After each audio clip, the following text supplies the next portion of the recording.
Let's go! Welcome to the first annual Settleman cast. I am Jack Settleman. This is The intern. We got 65 people right off the top, and that's a perfect thing to do because we're starting this puppy off with a giveaway. Before we get started, though, let's introduce ourselves. I am Jack Settleman, CEO and founder of Snapback Sports, the beautiful platform you find yourself on today, the largest sports Snapchat account and the most up-and-coming sports media platform. The intern, take it away. I am the intern. That's it. That's all I got. Those are my credentials, intern. So today, what we're going to be doing, because we could not make our trip to Indianapolis, I'm still wearing the Colts t-shirt that fits by Pitts, got me all dressed up for. I'll show the fit real quick. I mean, we got the jacket, we got the jeans. I would wear shoes, but we're in the house. Then we got the Colts vintage tee and the intern with the blazer. So what we've got on tap tonight is giveaways, because what did we do? We spent $1,500 trying to get to Indianapolis from Florida. Flight got canceled today, having a lot of flight issues across the country. So we're taking that $1,500, sending it out to you guys. We also spent about $500 on hotels. We're taking that, sending it to you guys. What we're going to start with, though, is a $300 ticket credit. Thanks to our friends at SeatGeek. Remember, use the code SNAPBACK. You get $20 off your order. So how are you going to enter? How are you going to enter this giveaway? What you're going to do is, and we want to reward the people that are here first and early. So this is how we're starting it. First and early. So I'm going to bring up the tweet real quick on my Chrome tab. Here we go. This tweet, if you go to my profile, you're going to see Settleman Cast is live. What you're going to do is you're going to quote tweet it with who you think scores the first touchdown, hashtag Snapback Mondays. So I don't know who I'm even going to bet for the first touchdown, Snapback Mondays, but now that we're live on stream, I'm going to make a demonstration. And remember, this is for a $300 credit. We got about $2,000 more in giveaways. Who are you rolling with tonight? Deion, is it Jackson? Yes. Deion Jackson plus 900. Zach Moss is a pigment of your imagination, not real. We are all on the fade train of Z Moss. First touchdown now. I'm actually going to wait for some of the responses, but I'm just going to give you an example. So you'll type Austin Eckler, Snapback Mondays, and then tweet it out. It's got to be a quote tweet. Can't be a reply. Can't be anything else. So that's how you get started. And to Ahmed, who says, I don't have a Twitter. Good luck, y'all. Make one. You could make a Twitter. 3 seconds. You could make a Twitter or Club Nick's Clubhouse. Shout out Clemson. Or you wait. There'll be $2,000 more of giveaways. Do not fret. Do not fret. But this is how we wanted to start because we wanted to get some heads off the Twitter sphere into the stream. Let's get it started, though. Let's get it started. Tell me what is up, fam. Where are you guys calling in from? Where are you guys watching from? Who do we like in the game tonight? I mean, as you guys start circulating those comments, the intern and I are going to give you some betting picks for the game. We're going to start with Underdog. Underdog Fantasy is our incredible sponsor. You guys know that code SNAPBACK, 100% deposit match. Everyone knows these things, but we got to say them just because we got to say them. This is what I'm rolling with, and you may sense a theme. I'm Jack Undersman, but I've been cold recently. So what I've been doing is I'm playing the game. You said what, Casey? Who are we fading tonight? Zach Moss, pigment of your imagination. And who are we riding? Deion Jacking your mouths in. We're riding Deion Jackson like the horse he is, and we are taking lower Zach Moss attempts, higher Deion Jackson rushing yards. Lower Zach Moss attempts, higher Deion Jackson rushing attempts. Lower Zach Moss attempts, higher Deion Jackson rushing attempts. So, look, I am definitely... Boys, I had no clue that he had those slips, and the amount of confidence he has in Deion versus Zach makes me extremely hesitant now. Extremely hesitant. I did not know that. If I knew that, I probably would have switched up my offerings. But Look. I've been a little ice cold recently, but I'm due. So what did I pair it with? I paired it with Austin Eckler over 33.5 receiving yards. I paired it with Justin Herbert, who has not hit this number in the last 3 games, under 20.45 fantasy points. I paired it with Austin Eckler under 54.5 rushing yards. So that's what I'm rolling with today on the slips. The intern, do you have any slips for tonight? I have slips. I have slip. Singular slip. Singular slip. Chrome tab.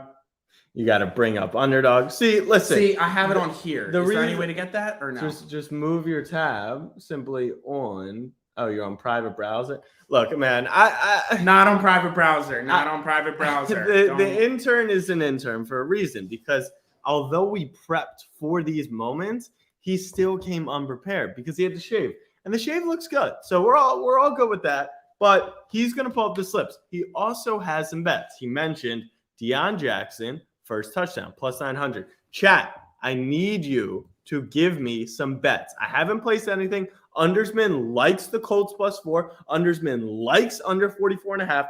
But Undersman also knows I don't want to be caught as a fake shark.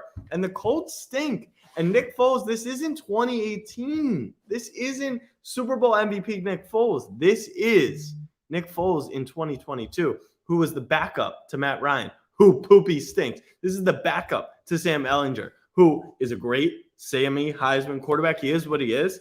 All I'm saying is, I don't know if I could trust Nick Foles, but if you guys like it, or if you like, and I'm seeing some comments, Charger spread. I think people are interception for Foles. I don't know. And yes, if the intern doesn't hit a bet tonight, which he has 8 of them, he will be fired. He is required to hit at least one legally. It is a requirement. I see a lot of Mo Alley Cox unders. Pedicure tomorrow. The pedicure will be coming tomorrow. August is a fan of the intern, which we respect. And then I got my underdog. All right, so slip it up. You got to present it, and then share screen, Chrome tab, underdog fantasy. Okay. So, all right, this is what we got. We got Pittman lower than virtually 12 fantasy points. That's just saying he's not getting in the end zone pretty much unless he has over 100 yards, 5 receptions, 10 receptions. As you said, Zach Moss, pigment of your imagination, lower on his rush receive. Foles, higher completions. Why do I think this?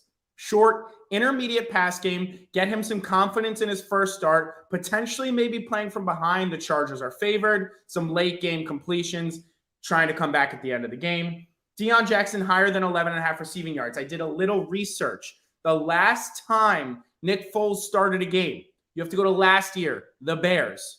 The leading receiver for the Bears in that game, David Montgomery, running back for the Bears, not a wide receiver. Interesting. Okay, that was 67 receiving yards. I liked 11.5 receiving yards. Not saying Deion Jackson's going to be the leading receiver, but that's what I got. And then an even line between Keenan and Mike. Mike is very boomer bust. He's a primetime guy. The Colts, they don't let that much happen. They like to keep everything in front of them. I think that's where Keenan strives. Mike Williams spends more time outside. Kenny Moore out for the Colts. Keenan plays out in the outside as well, but maybe in the slot a little more. Can go after whoever Kenny Moore's replacement is. So I like Keenan over Mike. That's my explanation behind my 5 guys. We had $48 left in the underdog. As you see, I got 0. Oh, you can't see it because Snapback is covering it. That's what we're going with. All right, so that's the intern slip. We got about 17, 22 minutes. I still need to place my bets for the game. I don't know if I like the under. I don't know if I like the money line. I don't know who the first touchdown better is. But what we did say is, if you're just joining us, which most of you are, now that we're up to almost 200 in the stream, please like and please subscribe. But more importantly, enter the giveaway. The first giveaway is $300 in credit to a game of your choice. Shout out SeatGeek, code Snapback. What you have to do is you come to my profile, find the Settleman Cast's live tweet, and quote tweet it with who you think scores the first touchdown. Let's see what some of the people think. Call Me Miss Jones likes Austin Eckler. Austin Eckler. Josh Palmer on the board. Gerald Everett on the board. Keenan Allen on the board. Alec Pierce. That's our first Colt, Rafi. So I like that a lot. We got a Palmer. We got an Everett. We got an Eck. A lot of Jackson. Look, a lot of Chargers and a lot of Austin Eckler, which he's the favorite, and so are they. I'm just saying, from my experience, that isn't normally how it likes to play out. And if you're being strategic, right, because you're guessing Austin Eckler, not only are you guessing who's going to score the first touchdown, but then if you're right, you're competing against 40 other people who got it. So I haven't seen anyone go with the Jelani Woods. I haven't seen Jake Ward say the intern is garbage. Zach Moss first touchdown. It's crazy hating behavior. So Jake Ward is fading the intern. Normally a good chance. Nicholas Grover wants Michael Porter Jr. to score the first touchdown. I'm kidding. That's Mike Pittman Jr. Oh, I didn't even understand. So the most people are on this, which is all good, but that is how you enter. $300 ticket credit, and we will have $2,000 more. But before we do that, you got to quote tweet it. You got to like the stream. And you got to subscribe to the channel. 350,000 subscribers. You will be 350,000 and number one. What else do we got on top? Why don't you bring some of your bets to the forefront and explain to people why you're on them? All right. Let me bring some bets to the forefront. This might take a while. This kid, he's just not prepared for the bright lights, the prime time. I'll talk about Tua in the meantime, though, although we will have our resident Dolphins expert on at some point later in the stream. But Tua Tagovailoa got put in concussion protocol. He suffered what believed to be a concussion at the end of the first half. In the first half, 1 touchdown, 220 yards. In the second half, 80 yards, 3 touchdowns, 3 interceptions. 3 interceptions that literally appeared like he didn't know which team it was on. Now, after seeing the potential head injury, is that a possibility? We don't know. We will find out. One, I think it's a serious issue for the Dolphins staff.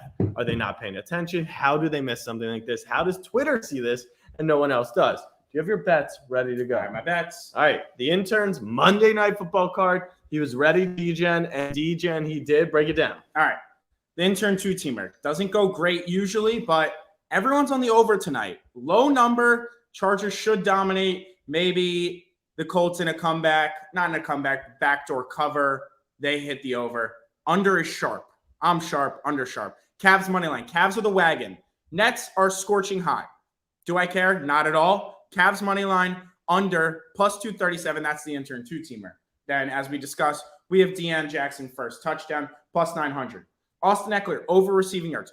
The Chargers just don't run the ball, so I like his rushing, his receiving. I can't speak.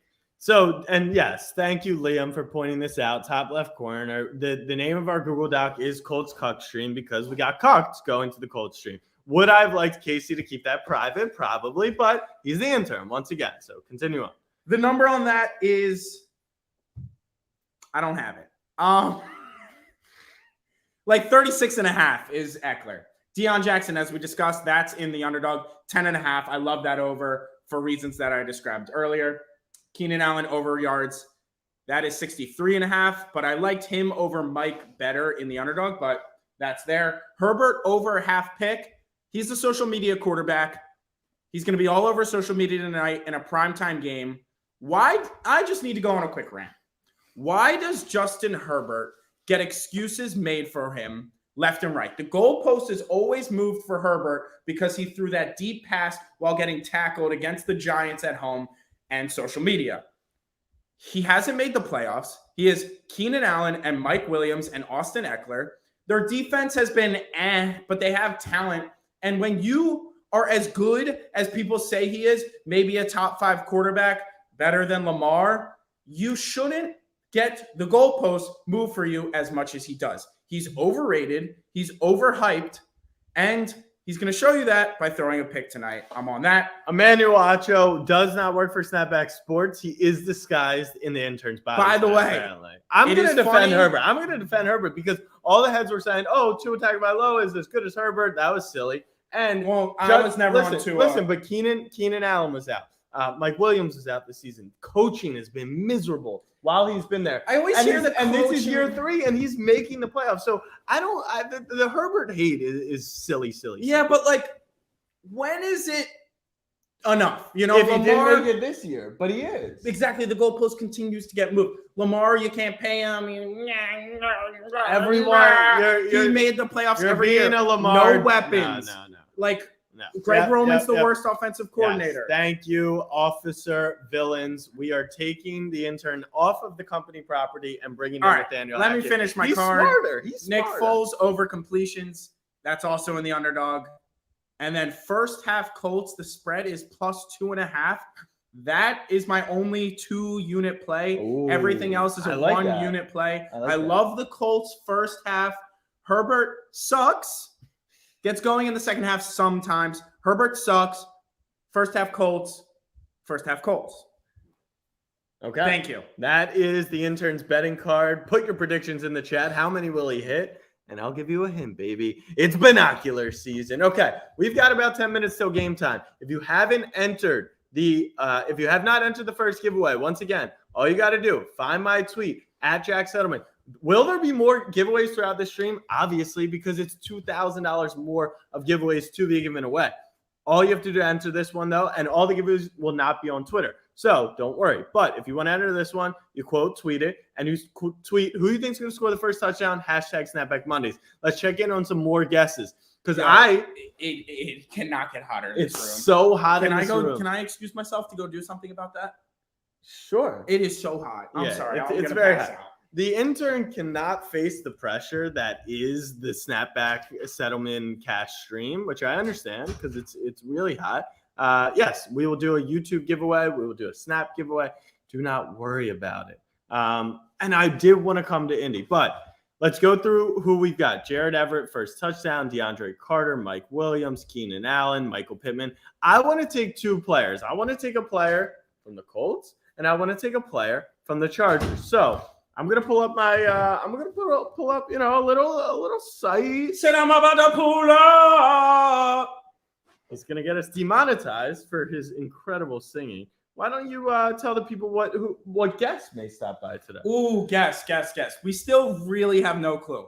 So the locks. We have Hallie Katz on the ring chase, girlfriend of Jack. We are going to be testing her sports knowledge, considering she is marrying into a sports media family. Potentially marrying. After that, we are going to have Abe, and we are going to have Eagleson. Yep. I'm curious. Eagleson is now bailed out because Tua was concussed. We'll cover all that. We'll cover all that. Abe, they lost. Hurts wasn't playing, but exactly why he's not the MVP. They put up 34 points. See, I'm seeing Deion Jackson plus 1,100 first touchdown, and now I got a bad line. And now I'm kind of liking it. So those are 3 guests that are locked in. We're also going to have Darren Ravel, who might speak to us about all his collectibles. As you saw, he has a Home Alone signed something box. What happens when you're ancient years old and you a VCR? What are those discs you used to put the movies in? Relax. Don't be mean to Darren. He's joining us on a Monday night. He's taking time away from Thank you, Darren. Who else may we have? Potentially All-Pro Marlowe might stop by. We're going to get to the bottom of his mac and cheese hate. And maybe he has an inside scoop on when Lamar Jackson is coming back, if he's coming back. We're fucked. Who else? We have Adam Brenneman. Adam Brenneman. He's going to be joining us. Former Penn State tight end, All-American. He will be joining us. He is now an announcer as well as social media personality. Who else do we have joining us? We have Chargers to lead at half and Colts to win the game. Okay, that is a bet that I'm going to pursue. Just told me you loved Colts first half. I do. Plus 2.5. You're trying to middle it. Yes. Wow. Yes. Chargers by 1-2 in the first half. Ooh. Is that sharp? Or maybe a draw. That's not what I'm betting now. All right, I gotta just fire on 2 touchdown first betters. I like Alec Pierce. I like Deion Jackson, but I don't know. Paris Interesting Campbell. Comment, considering your Snapchat in the group the other day, but we'll leave that alone. Okay. So let's not get distracted by the chat. All Sorry. Right? Let's Chat's good stuff. Chat is deep in the intern's head. I want to see you guys. And I want you guys to compare what you see on your screen right now. It's Troy Aikman and Joe Buck.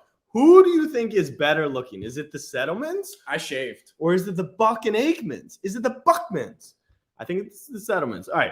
I got to lock in here. Who do we like? Put in the chat, please. Put in the chat right now. Spam chat. Spam chat with your 2 picks, 1 from each team. Who scores the first touchdown? Help Jack out. If Jack wins money, the chat wins money because I give it back to the chat. That's what we do here. Like I said, we will also have $2,000 more giveaways. We'll give 10 people $100 in underdog credit. We'll give 5 people. We'll give away $1,000 of SeatGeek credit. We are going to give away the breadski. Jamie Farrell says Eckler and Pittman. It's too chalky. It's too Great chalky. question, Will. Do we have a chance? We are the most live team in the CFP. I'll break that down for you real quick. Georgia. Good team, but won last year. Are they really hungry? Not really. SEC wasn't as good this year. They're not as battle-tested, not as talented as last year. Michigan already won their college football playoff by beating us again. That's the most important part of their season. Always, they don't have ambitions past that. Then you have TCU. Everyone knows that they're clowns. And then when we beat Georgia, we go into the game against Michigan with confidence. They don't beat us for a third time in a row. Take it. It's value. I don't even know what the line is, but it's value. How do we feel about a field bet? Is that a ridiculous wager to make? How do I take this comment down? Everyone likes Alec Pierce. Everyone likes you can just do this. Perfect. Everyone likes Alec Pierce. I like Alec. Oh, first tug? Yeah. I like Alec Pierce. I like Josh Kelly. This guy's the king of backup running back first tugs. Is that big braining it though? Is that big braining it? Pittman and Everett? I really don't know. I want to go field. I want to go field maybe. Mo Alley Cox. I'm gonna fire on a field. And who scores first? Let me visualize. The vision says the first touchdown score of the game will be. I think it'll be Geraldine Everett. I'm gonna go Gerald Everett. I have no clue what I'm doing out here, but neither do you guys. So it is what it is.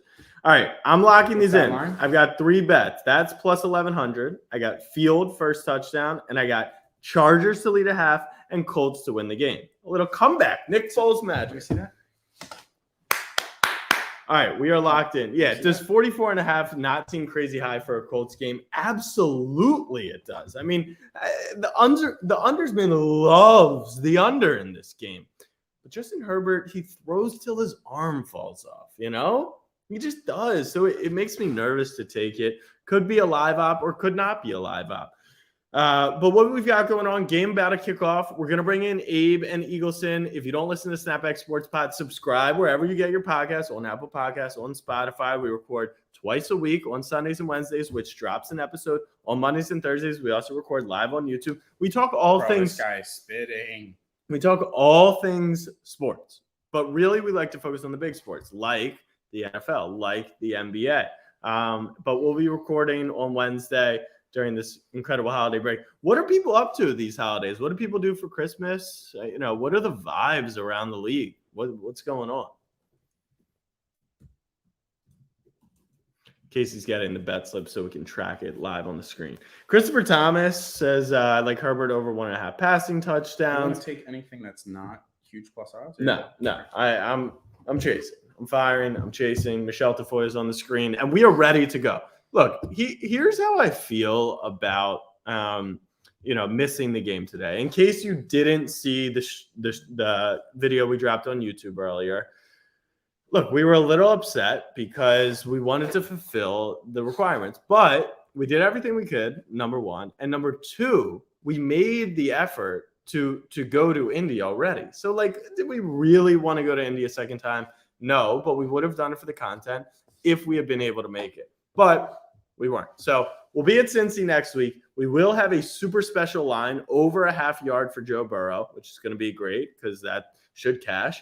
But Case, why don't you tell them about your sweat tonight? We've got 2 fantasy sweats. Everyone in the chat, I asked it on Snap earlier, at Snapback Sports on Snapchat, but put in the chat, what do you guys need for fantasy tonight? Because I'm in the semifinal. I am playing against Nick Foles and against Gerald Everett. Gerald Everett and Nick Foles would have to combine for 42 points, half PPR, to knock me out of the playoffs. The Baby Goats fantasy team, this is a dynasty, people. My quarterbacks, Jalen Hurts and Justin Fields, they are carrying the squad. I drafted this team in 2014. I made the playoffs because I traded for Andrew Luck in the first year. He then retired. I didn't go to the playoffs for 7 consecutive years. I actually finished last or second to last. But this season, I fell to 1-7. It was going to be like 8 straight year missing the postseason until a 6-game win streak. I sneak in on the last day. Then I get in as the wild card. I win my first matchup. Now I play the number 1 seed. And I'm currently up 142 to 101. All I have to do is withstand Nick Foles and obviously Gerald Everett from 42 fantasy points in half PPR. And I'm going to the finals. But Casey has an even better sweat. So Casey, why don't you lay it on? Lads. Do I have the stream? Not the stream. Sweat of a lifetime. All right. Our brilliant partners at Underdog, they do something called Best Ball. Full season fantasy. You don't have to do free agency. No pickups, no drops, no trades, no nothing. So I'm in first place. And next week is the finals of Best Ball. And right now, only first place out of 16 teams advance. For the prize, that is not there. $2 million is the prize if you win it all. There it is. Prizes. 2 million smackaroos for first place, and I have a team advancing. The pool gets cut down to less than 1,000 people after there were 451,200 entrants. Down to 1,000 if I advance. I had the game of his life from Cam Akers. 33 points. To put me into first place, Cam Akers did it for me. I'm now in first place with 169 points. Nice. Second place, 159 points. Right now, he has Gabe Davis in his starting lineup, accounting for 10 points. So that means Josh Palmer would need to eclipse Gabe Davis's 10 points in his lineup, and then needs another 10.3 to eclipse my score. So we need to fade 20.3 Josh Palmer fantasy points for a chance at $2 million next week. $2 million next week if Josh Palmer does not score 20.3 points. Let's go. And I'm entitled to half those winnings as part of giving $2 million. $2 million. Could you imagine winning $2 million? What would you guys do with $2 million? Boys, if Josh Palmer What would you do with $2 million? What's the $2 million? First thing. We'll be in Cincinnati. The fam is riding. And Roland Dog is like, bet it. Money line. Lad. I have the bet already made. Josh Palmer. What bet's he talking about? If you got the $2 million. Oh, bet the $2 million. Oh, yeah. I put it on Ohio State to win the college football playoff. That is a lock. Anyone know what the line is? I'm going to look up the line. Will Wood says, start a business. What type of business would you start? I'm investing it into Snapback Sports Incorporated. It's an LLC. But Reese Morgan says, save some and invest some. Jake Wilkerson says, steal Hallie. She could be stolen for a few bucks. I'm not plus 360. Plus 360. I'd throw the $2 million. Well, I have to pay taxes. I'd throw the $1 million on plus 360 to make it $3.6 million. Well, 4.6 million. Yeah, I mean, I love where I'm at. Yeah, Carson Knight, great comment, says if I won $2 million, I would fade all of the interns' picks until I got $4 million. That is very true. Harry King Spurs says you guys should do this for an NBA game one night a week. We are, we're going to talk about. I got to take the jacket off. It didn't get much colder. It could not be hotter in here. It feels like we're playing in South Beach in the middle of July. First thing I would do, get a pedicure. Oh, we know that. Second thing I do, I don't know yet. The problem is you can't think that far, or it's kind of like a reverse jinx in your head, See, Jack knows about that because he was about to schedule secondary flights. And it still didn't work out. It wouldn't have worked out, but he woke up at 5. He's like, last night before he went to bed. Okay, all right. Last night before he went to bed. Before he went to bed, he was like, should I book secondary flights in case they get delayed or canceled? And he was like, no, that's jinxing it. So we don't want to speak anything into existence. By the end of the stream, which should cease around midnight when we've given away all $2,000 and the game is ended, I'm hoping that the intern finds a comfort level and a comfortability in the stream instead of choking live on national television to all of you. That is our hope. But once again, he is the intern. And once again, we have our first guest of the day. Cue him up. And it is Hey. Andrew Eagleson. Hey, everyone, strap in for this one. It's about to go down. Andrew Eagleson, welcome in from Thank you. Andrew Eagleson is our producer on the Snapback Sports Podcast. He is also a renowned Miami Dolphins fan. The Miami Dolphins. What jersey are you wearing tonight? Tua Tagovailoa. But what? I'll get this out of the way. It's tough to hear you from Canada. You said Tua turned the ball over? Yes, actually, and you know what? I see Abe just got in. I'll let him come in here before I do this for everyone. Well, let's let Abe get in here. Abe, Merry Christmas, boys. Merry Christmas. Merry Christmas, Andrew. Kickoff. For kickoff. Let's go. Let's get a clap going. Kicking off. And we're off. And Cameron Dicker, the kicker. Scale of 1 to 10, fellas. Casey, I know you're an 11. You are thrilled not to be in Indianapolis right now. See, you are 100% right. Casey was the one delaying those flights. I don't know how. I don't know who is connected at Delta. But I knew damn well, watching this all transpire, that Casey is sitting there behind the couch with his fingers crossed that every time you were checking for a flight delay, it would pop up a delay. So, Casey, you missed 2 weeks over the Monday Night Football stretch. Yep. Honestly, that's the under. People had you marked at 3.5. Wow. Okay. All right. So he's locked in. He's locked in. Perfect season. I mean, they pay those guys what? It's like plus 1,500 to complete a perfect season. But let's not waste any more time. Abe, give some love to Nick Foles before we dive into the meat. I mean, Nick, I love you forever. I really, really do. Shout out the intern for taking his over on completions tonight. I saw that, even though we're going to start calling him Casey Acho soon, but I'm sure we'll get into that very, very soon. But I mean, what can you not love about Nick Foles? The guy just goes out there and plays football, and anytime it's not in the city of Philadelphia, it is garbage. He is trash, and you will see that tonight, most notably with your bet slip when you completion. Facts. 1 for 1, baby. I want to talk to Eagleson, though. That's who I came I'd here. I'd love to talk to you guys. Listen, this is a fun Monday night stream. Andrew, how was your Christmas? We're not going to talk about the game. Honestly, let's game? just do this right now, guys. This is done. This is done. Whoa! Wow. It's over. It's over. Done. I'm sorry, guys. This, the game, obviously, I was feeling that after the game, but today when the concussion thing happened, I was like, all right, this is just done. How's that his fault? Well, after all of it, he didn't even go to McDaniel first. He told somebody that he had symptoms of a concussion after the fact. We need to win these games, dude. I can't with him anymore. I mean, if I threw those interceptions too, I would say I was concussed.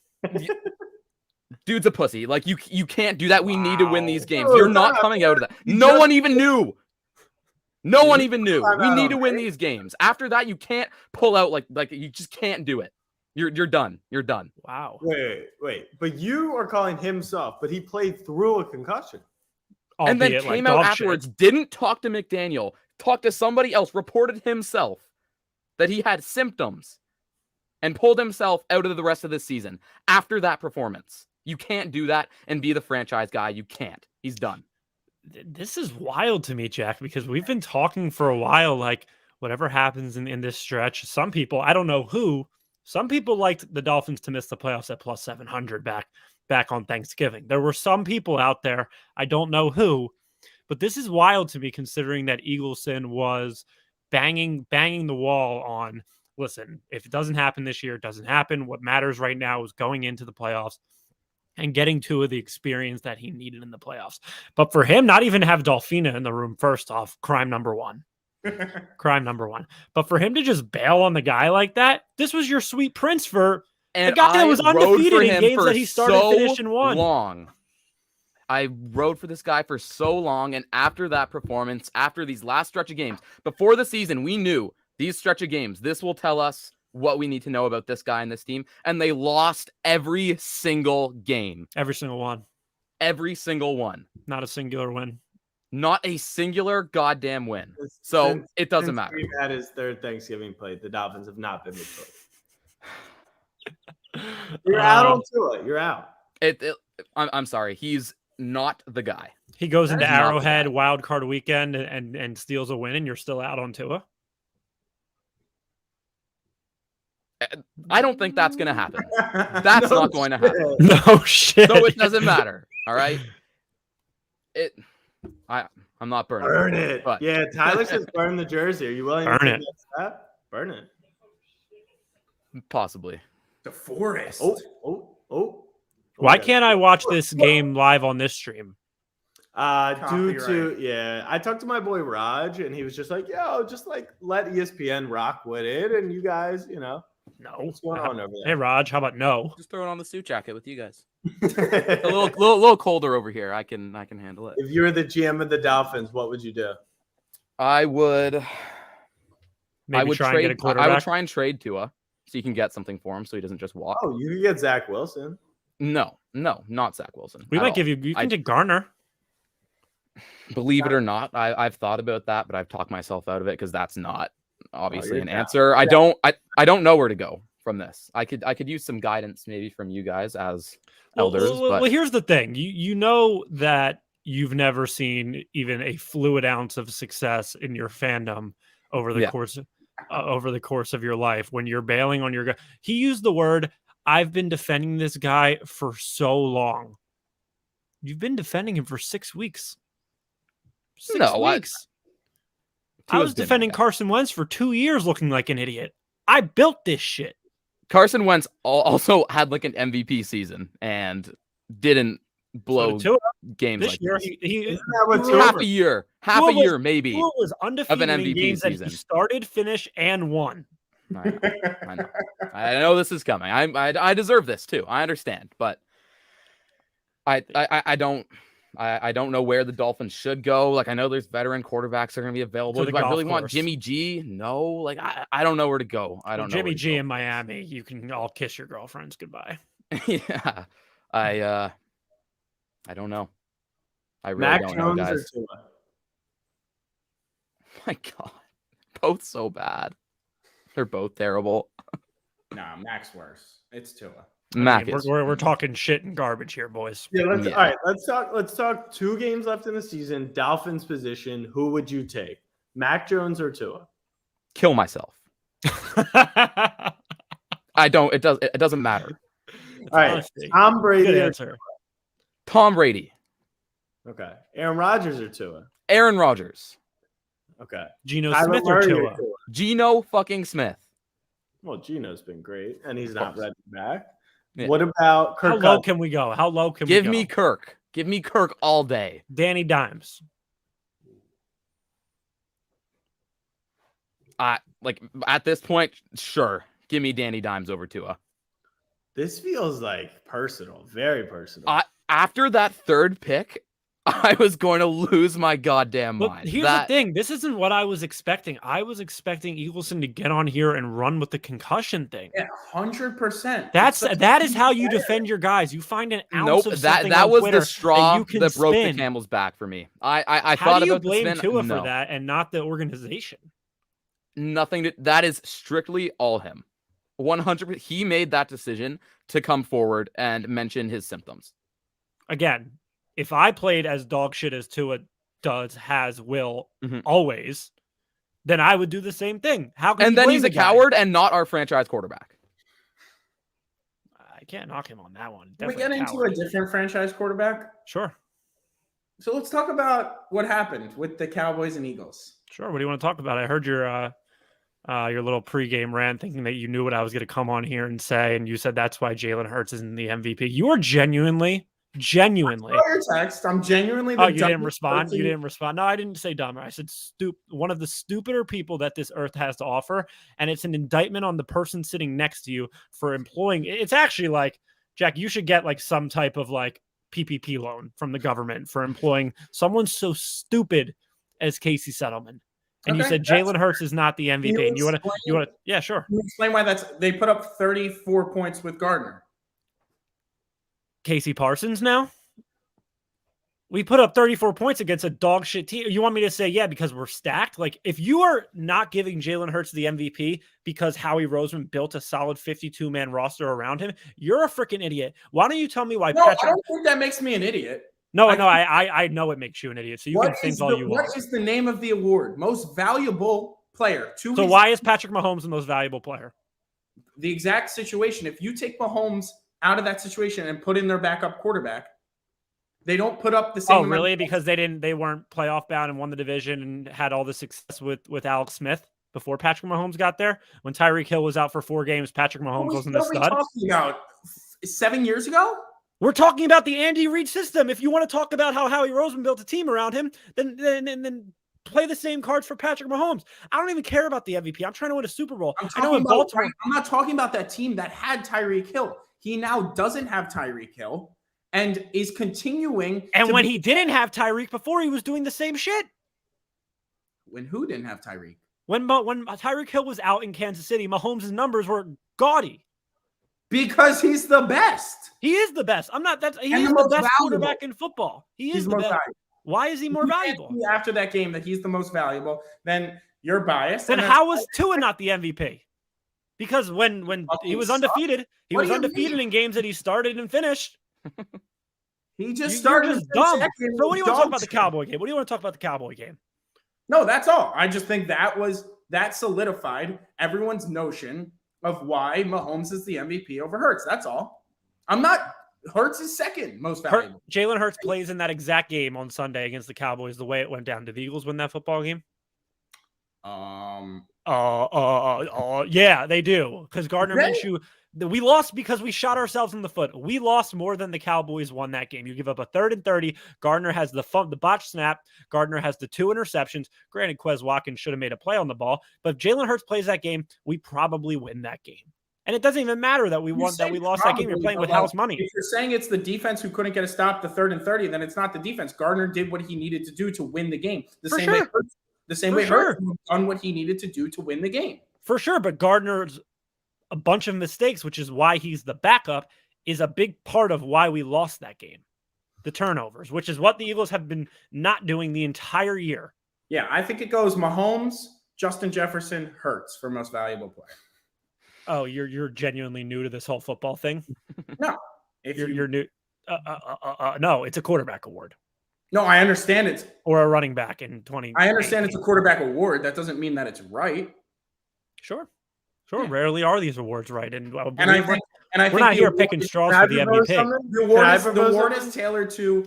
They don't want to. It's the LeBron. Mahomes is getting the LeBron treatment, where they don't want to give it. What's the LeBron treatment? Oh no, we're not going down LeBron. I don't know why. Is that the treatment? Is that the treatment? 13 and 22 this season, blowing my +7.5, like freaking. No, this is getting personal. Can I make a proposal? Sure. One, Lamar Jackson. What about him? He should be the MVP, because if you actually watch what the Ravens offense looks like without him. Is Casey the mod in this chat? No. Yes. 4th and 4 conversion. Oh. Wait, what are we doing? He's walking diagonal. I'm interested in the Lamar take. Let's focus here. He just walked diagonal. See, this is why. Another rant time. The NFL is so fucking outdated. They have a 60-year-old man figuring out where the spot of the ball is. He's so fucking old that he just walked in a diagonal line to spot the ball. That's a first down, not even close. As a Tottenham fan, you shouldn't be complaining about wanting robots for the amount of times VAR has come back and just stripped your team of 3 points. He's diagonal. He might be as concussed as Tua. All right, I want to make 2 proposals. One, everyone tune in on Sunday Night Football as Tyler Huntley and the Ravens move the ball over midfield one singular time, and then recognize Lamar Jackson, the MVP. Number 2, how do we feel about Joe Burrow? Maybe a little bit too late, a little. That's the easiest way to put it. Easiest way to put it is too little, too late. Yeah, that's fine. I'm fine with that. But okay, timeout. But 7 in a row right now. And by the time the season concludes, that'll be 9 in a row. If they were to win out, would you rather 9 in a row or 13 of 14 like Jalen Hurts was doing? What if they beat Buffalo, right? So now they've got wins over Allen and the best team in the Bills, and they've got a win over the Chiefs. I just think he could have an argument. What if the Queen had balls? She'd be the king. The Joe Burrow's not winning the MVP at this point. So what does it matter? Well, I don't know if that's necessarily true. I do. But Jalen Hurts isn't winning. That's fine. I'm trying to win a Super Bowl, not an MVP award. And I guess so are the Bengals. But we're going to see them both up close in front on Monday Night Football. I don't really know what just happened in this game. Are they challenging the call? They have to be challenging it. It was a first down and the guy walked. So I don't have eyes on the game right now, but how does Nick look? Because I'm always rooting for Nick. He looks fantastic. Probably a lot of RPOs. Get the ball out quick, slant over the middle.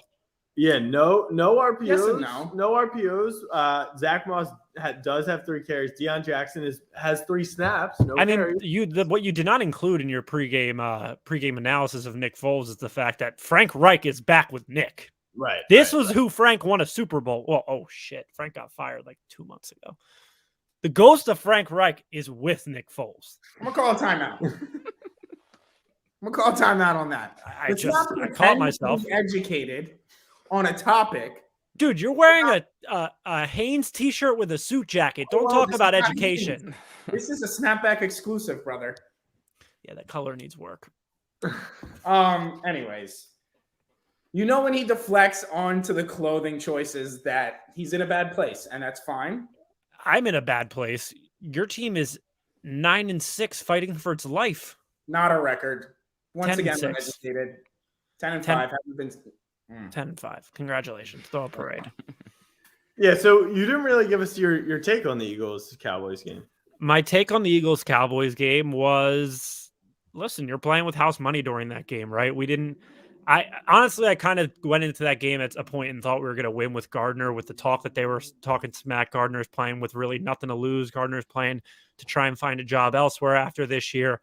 And at the end of the day, it's the same story with the game against the Commanders. Is the Eagles' worst enemy is themselves, and that's the reason that they lost these 2 games. You turn the ball over 4 times.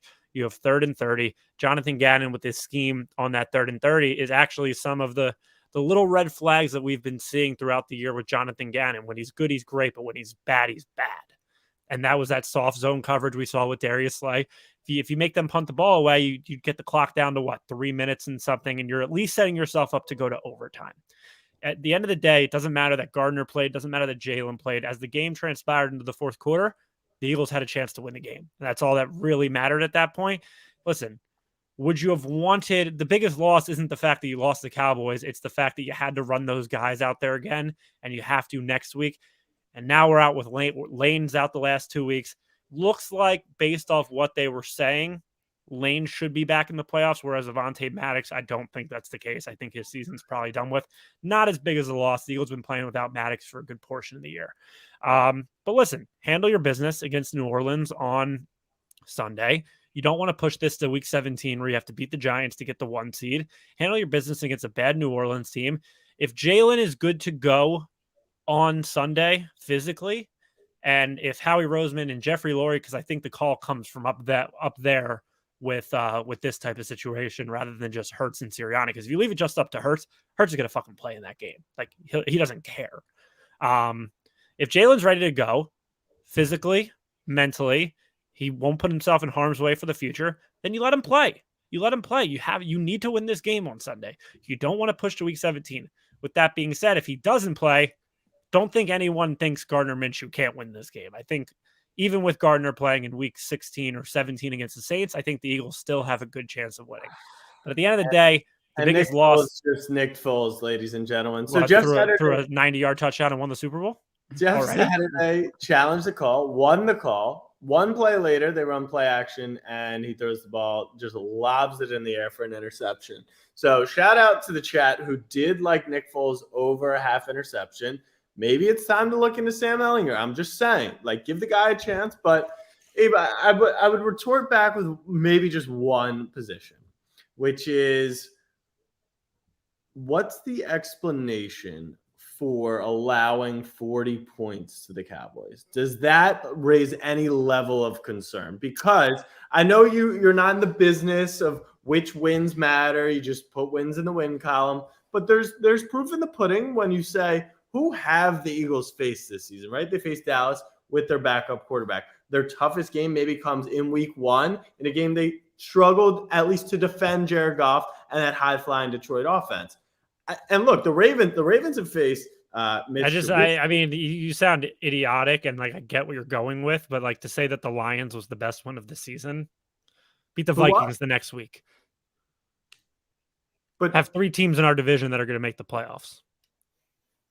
Oh, you're doing that? No, I'm not necessarily doing that, but to say that the Vikings division's fake good. Yeah, with a straight face, you did that? Obviously fake good. Okay, yeah, I can do that with a straight face. Showbiz, baby. No, and like I was saying, we faced Desmond Ridder. We faced some bummies. But all I'm saying is there a concern? You allow 40 points. You give up 40 points to anybody in the league, there's a concern. Ask the Dolphins when it comes to Zach Wilson. They know damn well what that looks like. But listen, a lot of those points came when Avonte Maddox went out late in the game, and you give up 10. Out. The report was he's done for the year, I believe. I don't necessarily think that's a huge concern. Because really well. Didn't you just reference that as no, I think that's a reason we lost the game. But the reason I don't think it's a big deal going forward is because we spent a lot of the year without Avonte Maddox. Right. So the lane injury is a lot more concerning than Avonte Maddox. I think you've seen depth from the Eagles in the secondary. And Herbert is picked. Cash that. Let's social go. media quarterback. Yeah, you give up 40 points to any team in the NFL, and it raises a red flag. But I mean, this Dallas team has shown an ability to score against anybody. It's just they'll give up a zillion points as well. And in the end, their offense will shoot themselves in the foot. They just didn't happen to this week because the Eagles did a lot. Listen, do I think Dallas was up for that game a lot more than the Eagles were? Of course, because it meant way more to them than it did for us, especially coming off a loss to Jacksonville. Do I think that team can come into the link in the middle of January and hang 40 on us again? Absolutely not. And that's what this is setting up for. If Dallas can handle their business and finally beat Tom Brady for a singular time wildcard weekend, then they're coming back to the link for a third time. And you know what they say? It's hard to beat a team 3 times. That's why we didn't win that game on Sunday. Right. Okay. Got it. That's why we didn't win that game. But yeah, to your point. That is big brain from you guys. To your point, 40 points is 40 points, no matter way you cut it. But they did put up 34 with a backup quarterback. So, question: does that apply to Ohio State if we meet Michigan in the national championship? Yeah, I definitely signed up on this stream at 8:30 on a Monday night to come talk college football for sure. The question doesn't even make sense. Well, because they beat them last. The question is, give up 50 points. Who cares? Score 51. It's the college football playoff. It's a semifinal. Who cares how many points you give up? Just win the game. Same thing with the playoffs. If Dak Prescott comes in and scores 47 points on the Eagles in the divisional weekend, the Eagles put up 48. Congrats, middle of the pack. Dak, enjoy your flight home. Take the 47 points with you. Yeah, we've got some chatter in the chat that I do want to acknowledge, which is just some Trevor Lawrence love. Because I remember a fateful day in November when the Ravens lost to the Jags, massive comeback, blown lead. And that loss is looking nice right now. That loss is looking fantastic. I assume that's another quarterback that Eagleson would take over Tua. You said you would take Tua over Herbert. Where do you stand on that at the current moment? Did that social media quarterback just throw a pick against the Colts? He did indeed. So, I mean, they're looking pretty similar to me right now. Yeah, I was going to say, he probably needs at least 2 more picks to be your type of guy you're looking for. Yeah, exactly. But if you guys are just joining us, we have already launched a giveaway. We're waiting for the first touchdown score to occur. At the end of the first quarter, we will launch another giveaway. What are you thinking for the next giveaway? I'm thinking like $500. We could do ticket credit. We could do underdog credit. Let's do underdog, why not? Okay, we'll do $500. Why don't you let the winner choose? Whoa. What's that? Mike.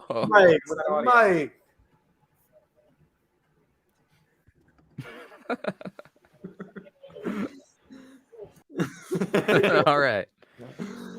You guys already talked about fantasy, your fantasy matchups, right? You're in the semifinals, Jack?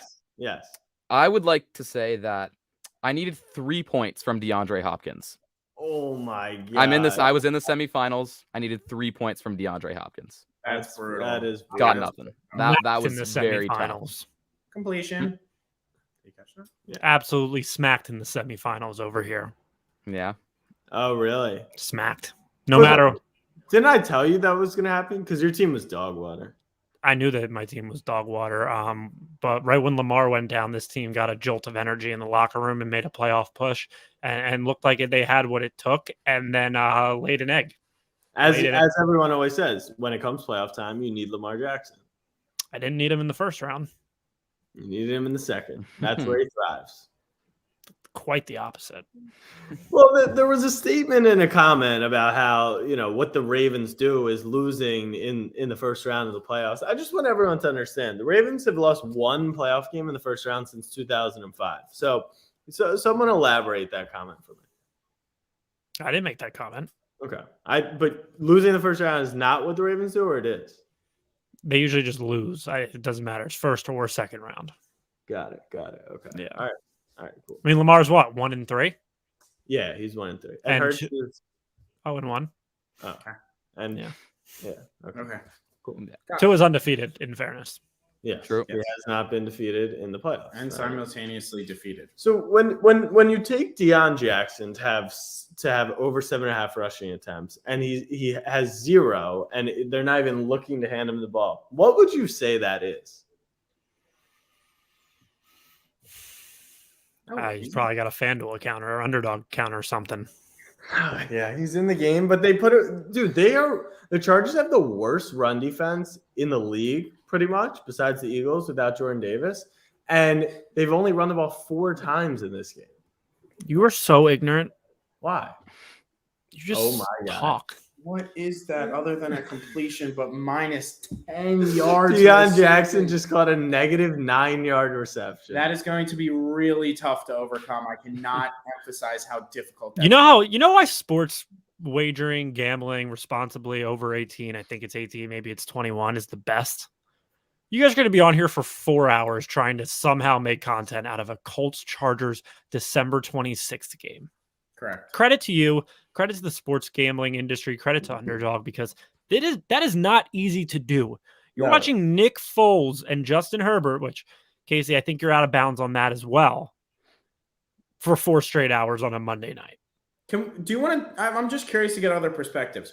Why is? Oh my God, that's not a. I think you might have got that. And Nick Foles is picked off for the second time tonight. Why are the goalposts moved in Herbert's favor so much, and then moved against Lamar so much? Yeah. Since when was Herbert Lamar a thing?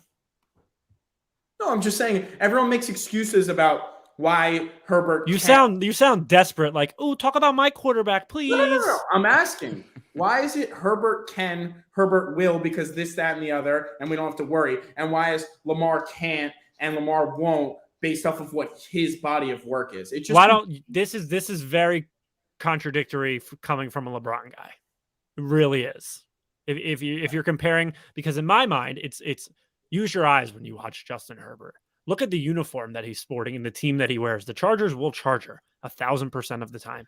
If you went ahead and put Justin Herbert on this Dolphins team this year, but he's not doing the same that he's doing with this Chargers team. Philip, didn't a lot of that Chargers will charger used to fall on Philip Rivers a little? But now it's a vibe, right? Exactly. Now it's a cloud. Quarterback vibe. No, it's the cloud hanging over the franchise. It's the same thing with the Dolphins. Like, they are destined for dog shit.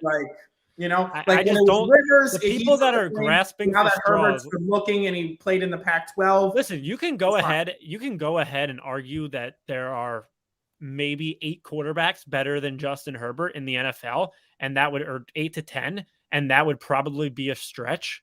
But it's something that I can entertain, a conversation where you could have a pitch to say that someone like Dak is better than Justin Herbert. Now, it's absolutely ridiculous.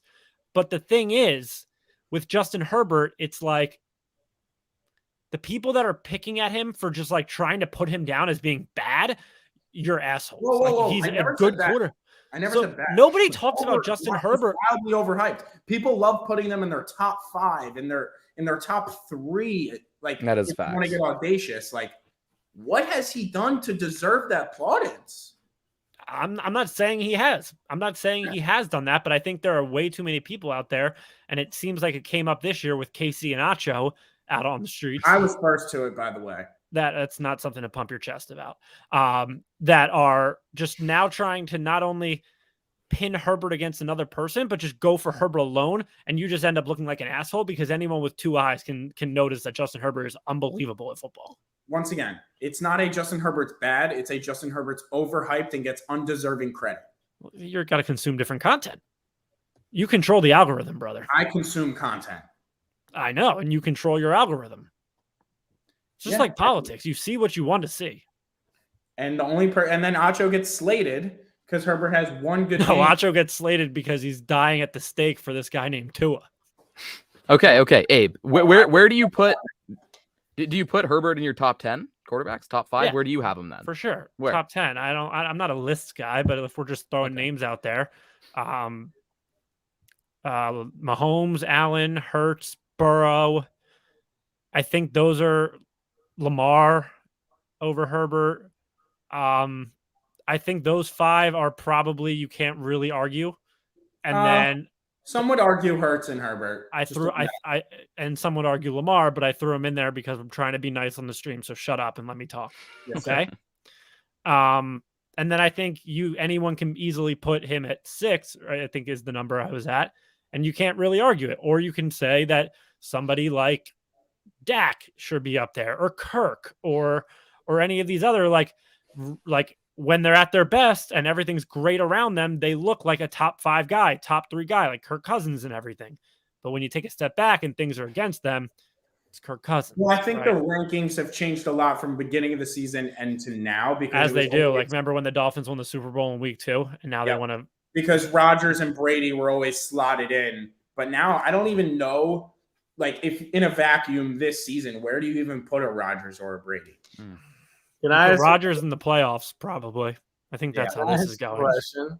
Yeah. Do you think there's any quarterback, right? Because like obviously Lamar gets ragged on for his shortcomings in the playoffs, but do you think there's any quarterback that could jump into the Ravens right now and bring them a Super Bowl? No. Mahomes, I think could. Do you think Pat Mahomes on the Ravens wins the Super Bowl? No. I don't like this year. Dog, you guys are bad. We have an elite defense one. This year, he's never had a running game around him. So I'm curious how play action and things would open up for him with a running game. This year has Lamar is the running game. No, that's not true at all. This year, he's doing it like Kelsey's still Kelsey. Kelsey's still Kelsey, and you have Juju, you have MVS who are all right and better than the Ravens receiving core. So I'm not sure how much. Again, Juju, Demarcus Robinson, shit garbage. Not okay. Now keep going down the road. Can you name another one of our receivers? Yeah, one's a dual threat, and James Prochet who can throw the ball too. That's a good point. One gets. I am the one who this year was pounding the table about how bad the Ravens receivers was, and I was being scolded. Time out, though. Time you out. lose your number 1 and number 2 wide receiver. Don't see calling Devin Duvernay number 2 is nuts. I agree. It's wild. Sure, you could call him number 2. Rashad Bateman slander's wrong. The Rashad Bateman slander's wrong when he's but Rashad Bateman isn't changing this team to that extent, or the offense. No, he's not. You saw the points per game when he was healthy versus the points per game when he's not. It might not change. My point is, when I said the Ravens receivers were bad, it was apparently me saying Lamar can't throw, which I'll say that in a different form. Well, that's not what I was saying. For everyone who doesn't think Patrick Mahomes could come in here, we have the Chiefs. We have the same receiving core as fucking Mahomes did when he won a Super Bowl. You don't have Andy Reid, Demarcus Robinson. We have Sammy Watkins. You do have Sammy Watkins, dude. If it was 2015, and Deshaun Jackson is a tall Tyreek Hill. Same thing, just speed guys. And Mark Andrews is Travis Kelce. So I have no concerns that if Lamar is as good as Mahomes, that we're good to go. I'm not. And he's not, which is why this wouldn't work out. Yeah, I'm not on that wave. I would love to see Lamar with a true number 1. You see the jumps. Tua gets Tyreek. Tua still sucks somehow, but he looked better. Hurts gets AJB. Allen gets Diggs. There's very clear correlation. And if we lose him without getting a chance, Lamar's got to get Garrett Wilson, baby. It's going to be electric. We're getting Garrett Wilson. Try again. He's headed to try again. Lamar to New Jersey. Oh, Lamar's getting Garrett. Yeah. Got it. I saw some spicy packages where we get like the 4th overall pick and some pieces and CJ Stroud. Yeah, I'm out on Buckeyes quarterbacks usually work out well. Really? Justin's hooping on the worst offense in football. And has lost 8 consecutive. And like refuses to win a football game. On a tanking Bears team who gave us Roquan All-Pro. Okay, if you want to anoint Justin Fields for playing well on a bad team and losing, as Ohio State being able to produce quarterback talent, I'm going to say something that may get you off the stream. Fields could do what Hurts is doing in Philly. No, he couldn't. I think he could. Whether or not that's right or wrong, that's my belief. What is the reasoning behind your belief, other than the degree that I think they're extremely similar players, fast, physical runners. They have similar. They're running backs. There you go. Yeah. No, I think they both have talented arms too. You consume football on Twitter, and that's totally that's okay. Not true. I bet I've watched more Justin Fields this season. Exactly, and I bet I've watched more Jalen Hurts than you, and one's the fucking MVP of the league. Well, Mahomes is minus 500. So. And can we acknowledge that Baker Mayfield is the MVP of the league? By the way, congratulations to Big Baker on that. Almost blocked the punt. I do want to call a quick timeout because I have to acknowledge all the people that are here watching with us. We appreciate you. We're doing more giveaways. You got to stick with us for the whole game. There's not much more going on the TV screen. No. The Los Angeles Chargers through 12 minutes have 0 first downs. Justin Herbert has 2 interceptions. The Colts he threw another pick? Sorry, 1 interception. Oh. The Colts have 4 first downs. To the Chargers, 0. And Nick Foles has 2 interceptions. See, I'm just giving my 2 cents on how to stream a shitty football game. You're framing it as there's nothing going on the TV screen. This is miserable. But what you're not framing, first touchdown bet's alive. It's alive. We're alive. And no touchdown bet is very much alive. The only thing that's not alive is Deion Jackson. Correct. My first touchdown is dead. Yeah. Considering Zach Moss is on a list of workhorse running backs in the NFL, you have CMC then Zach Moss. So it's absolutely bizarre that I took that, but the tool was speaking to me, and this is just why I don't take overs, because I take overs and the undergods curse me. But yes, thank you guys for Mike Evans is in the chat. Yes, Mike Evans. Wow. Mike Evans has been roasting you in the chat. Yeah, Mike Evans. I should roast the Buccaneers. Well, no, they got a win last night. They won last night. They did. How does he keep doing this? In there, Nick? Oh my God. So Andrew, can we talk to you? Let's get back to the Fins real quick. You've got 2 games left. Yep. Win 1 and you're in, right?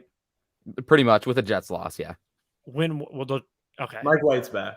Mike White is back. And Flacco's back to be in the back. Do you we talked to Dean on the regular, unfortunately, and he's like, don't even want to make the playoffs, this, that. Where do you kind of stand on that? This team doesn't deserve to make the playoffs, in all honesty. And it doesn't matter because we don't even have a first-round pick because we can't tamper properly. So, I guess it would be nice to watch an extra football game, but seeing as how brutal this team is to watch against good teams, maybe I don't even want to watch an extra football game. I don't know. I'm kind of mad and depressed and at the same time. I don't know. Is there a situation where who did the Dolphins play week 18? The Jets? The Jets. Is there a situation where we're looking at Jets Fins playoff game winning you're in? Yes. That's not Sunday night, we have to lose to the Patriots. Then we riot. Yeah. If we don't get Tua, I would give up Ravens Bengals. If I don't get Tua on primetime television one more time in an actual playoff game, shout out to Orange Dinosaur, Mr. Burner, and that's all I actually want for Christmas is one more Tua in primetime opportunity. But I'll be honest. Mm-hmm. There's nothing lamer than somebody saying, I don't even want them to make the playoffs. They don't deserve it. That is the most that just shows that you've never watched playoff football before. You've never had playoff football. I've seen one game and they got smoked by the Steelers in 2016. And it's electric. And all that matters is that when you get in the tourney, you're 0-0.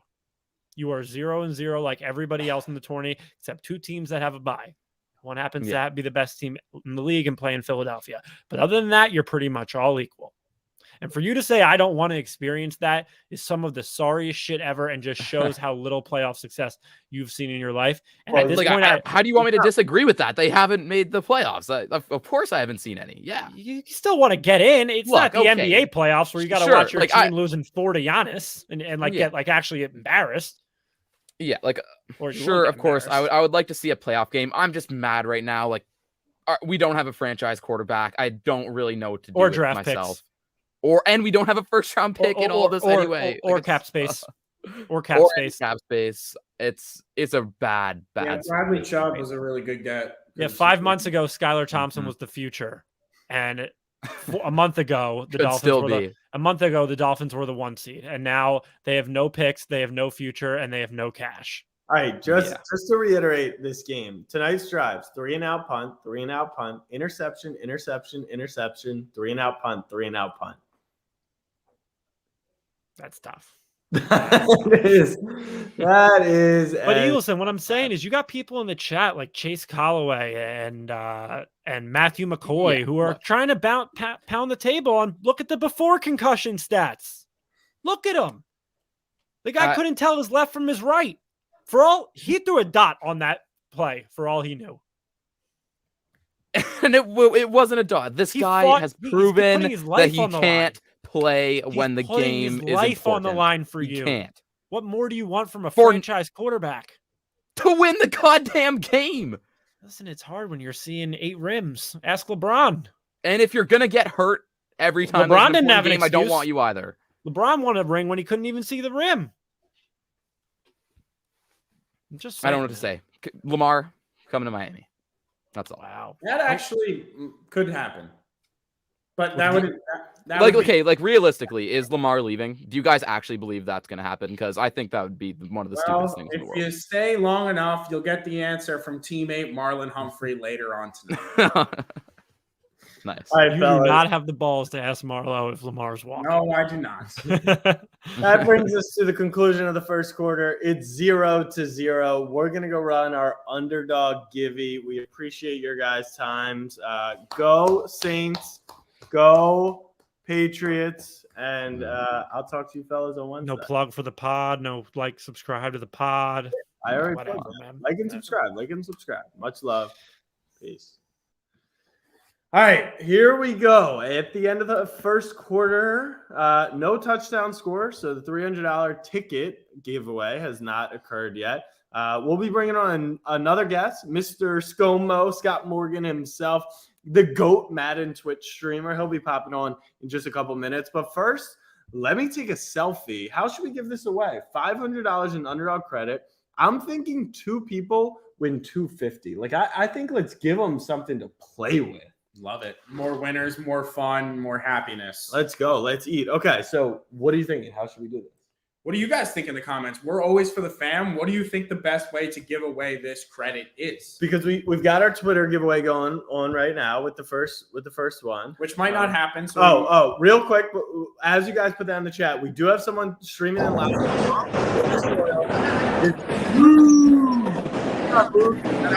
Hey, how's it going, Jack? I can hardly hear you. I don't have any headphones. Yeah, just show us the field. Show us the field. All right, I got you. Here, let me figure out how to flip this around. Let's go. You'll figure it out. All right, here, I'll just flip around this one. Let's go. Okay. So Luke is live at the game. A lot of the fans, yeah, this is good. Thank you. A lot of the fam, got tickets in hopes of the fam meetup. Unfortunately, though, we were not able to make it. So we wanted to bring Luke on, give you guys a live look in at Lucas Oil Stadium. It is Casey and I's one of our favorite stadiums.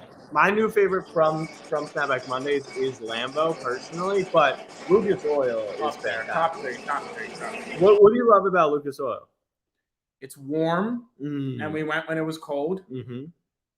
It's perfectly... on top of the temperature thing, it's perfectly temperaturized. Sorry about that. I got kicked out for a second. You can just wear a t-shirt once you get in, obviously. You can just wear a t-shirt. Concessions are set up brilliantly. The staff there is extremely nice. They've got 50 raffles. can't ask me. Okay. So to enter the giveaway, what you're going to do is you're going to do 2 steps. You're going to take a picture that you are watching the stream. So it's either if you're watching on desktop, you take a picture of us on the stream right now. If you're watching on your phone, take a screenshot. You're going to post it to your story, your Snap story, and tag at Snapback Sports. And then you're going to swipe up on Snapback Sports and send me your underdog username. We're going to pick 2 people. Tag at Snapback Sports on Snapchat, a picture of the stream, and then swipe up and send me a little message. Be like, yo, I want the 250, and it's in there. All right, we're gonna drop Luke out. Luke, thank you for coming. Just don't want to Shout out Luke. Just don't want to mess up the sound. Josh Palmer is on the move. So, they can't. What about now? Can you guys hear now? Can you hear me now? Can you hear me now? Can you hear me now? Can you hear me now? Oh, Luke's too loud. They should be able to hear me. We'll give it a second. We got a little stream delay here. This is all part of the business. We wait. Okay, and we're back. Sorry for the noise there. We just wanted to get a live looking at Lucas Oil. So to enter for the underdog $500 giveaway, you're going to take a picture of the stream. You're going to either screenshot if you're on mobile or take a picture on desktop, tag on your Snap story at Snapback Sports, and then swipe up on the story and DM me your username for underdog. Got it? Got it. So we'll pick the winner later on in the stream. But without further ado, it is the GOAT, the great, the 3,000 concurrent viewers. He looks at our numbers tonight and is like, the Settleman cast, I don't want any part of that. This is like if I start my stream, I'm taking a piss. But it's the great Scott Morgan. ScoMo, welcome to the show. How we doing? Appreciate the intro. And it's been some crazy streams. Yeah, so what went down last night? Did Madden mess up or something? So yesterday, yes, was another Madden mix-up.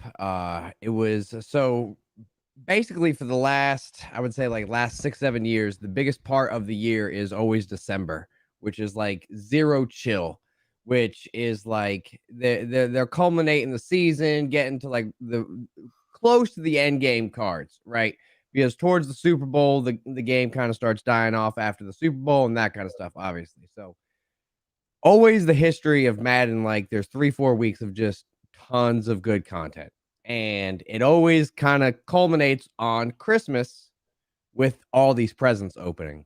And it went beyond crazy. Like if you to try to just think about like any company, like imagine if it was Best Buy and like you could go in and get like the cheapest item in the store and walk out with all the items in the store is basically what happened in Madden yesterday. And they messed it up? What happened?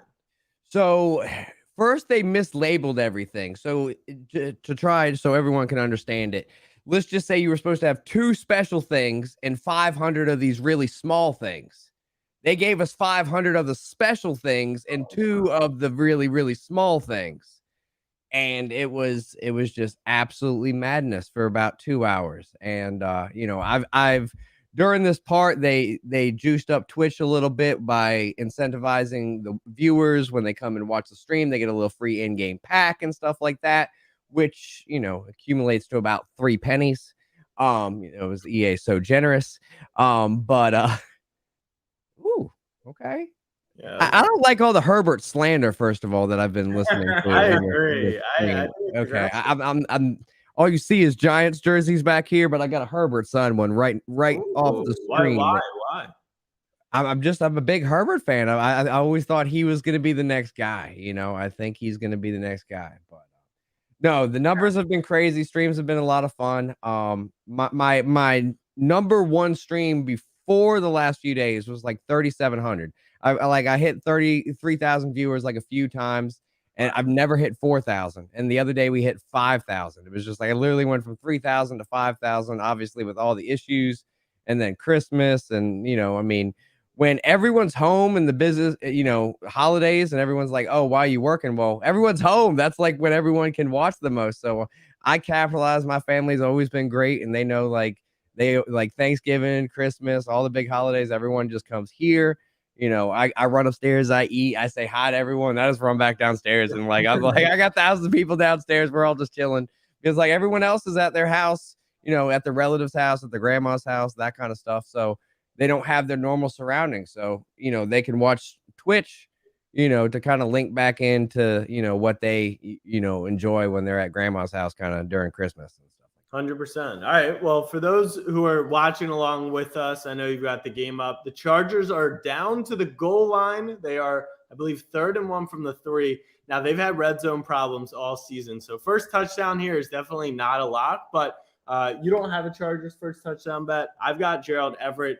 I don't actually think he's in the game. I think they have Trey McKitty in right now. Herbert sneaks, and why didn't he try and score there? Short. He's short of the end zone. But if you have Herbert or Eckler or maybe Josh Kelly look really good, barring a play action pass, which is not beyond that. That's what we're looking some Gerald Everett action for as they bring in Gerald Everett. I feel like Herbert needs some QB sneak practice. Well, they just put that on the screen though. He's 22 of 23 in his career from 3rd and 1 or 4th and 1. I would just sneak it. He's got 6. I guess he was being safe. You don't want to stretch out and lose the ball, but yeah, he could have had that. Eckler run. It was always Austin Eckler. You try and get cute. It's always Austin Eckler. Strum it, baby. It's always Austin Eckler. Shout out the GOAT. He just nickels and dimes fantasy points all the way through. It's crazy. Really so I do have something that I want to ask both of you guys, okay? Obviously, I have a great relationship with Underdog Fantasy right now, and I'm super excited right now because I entered into a puppy. $5 entry, $75,000 prize. I have now finished. I am in first place by 8 points right now in my semifinal bracket, meaning I'm moving on to the final bracket, and I will be one of 115 people left. That's it? Yes. 1 out of 115. So I'm literally at the last final round. Even now, because it's all one bracket. So it's one bracket of 115 people. Yep. So if I finish 10th, I get $5,000. 8th is 7,500. 6th is 12,500. 4th is 20 grand. Second place is $40,000. First place is $75,000. Now, my question for you guys, if I told you going into week 17, you got Josh Allen, Tua, Derrick Henry, J.K. Dobbins, Cordell Patterson, Khalil Herbert, Chris Evans, Tyreek Hill, Gabe Davis, Devontae Smith, Chris Olave, I know is hurt, Zay Jones, please show off again, Curtis Samuel, George Kittle, and David Njoku. How do you feel? Do you feel like I really have a shot? Because I think I'm guaranteed 300, but I'm trying to win stacks. I like the squad. I think you're short at running backs because I don't think Evans gets play. And I think Herbert, actually, he's back finally, but he hasn't been doing anything right now.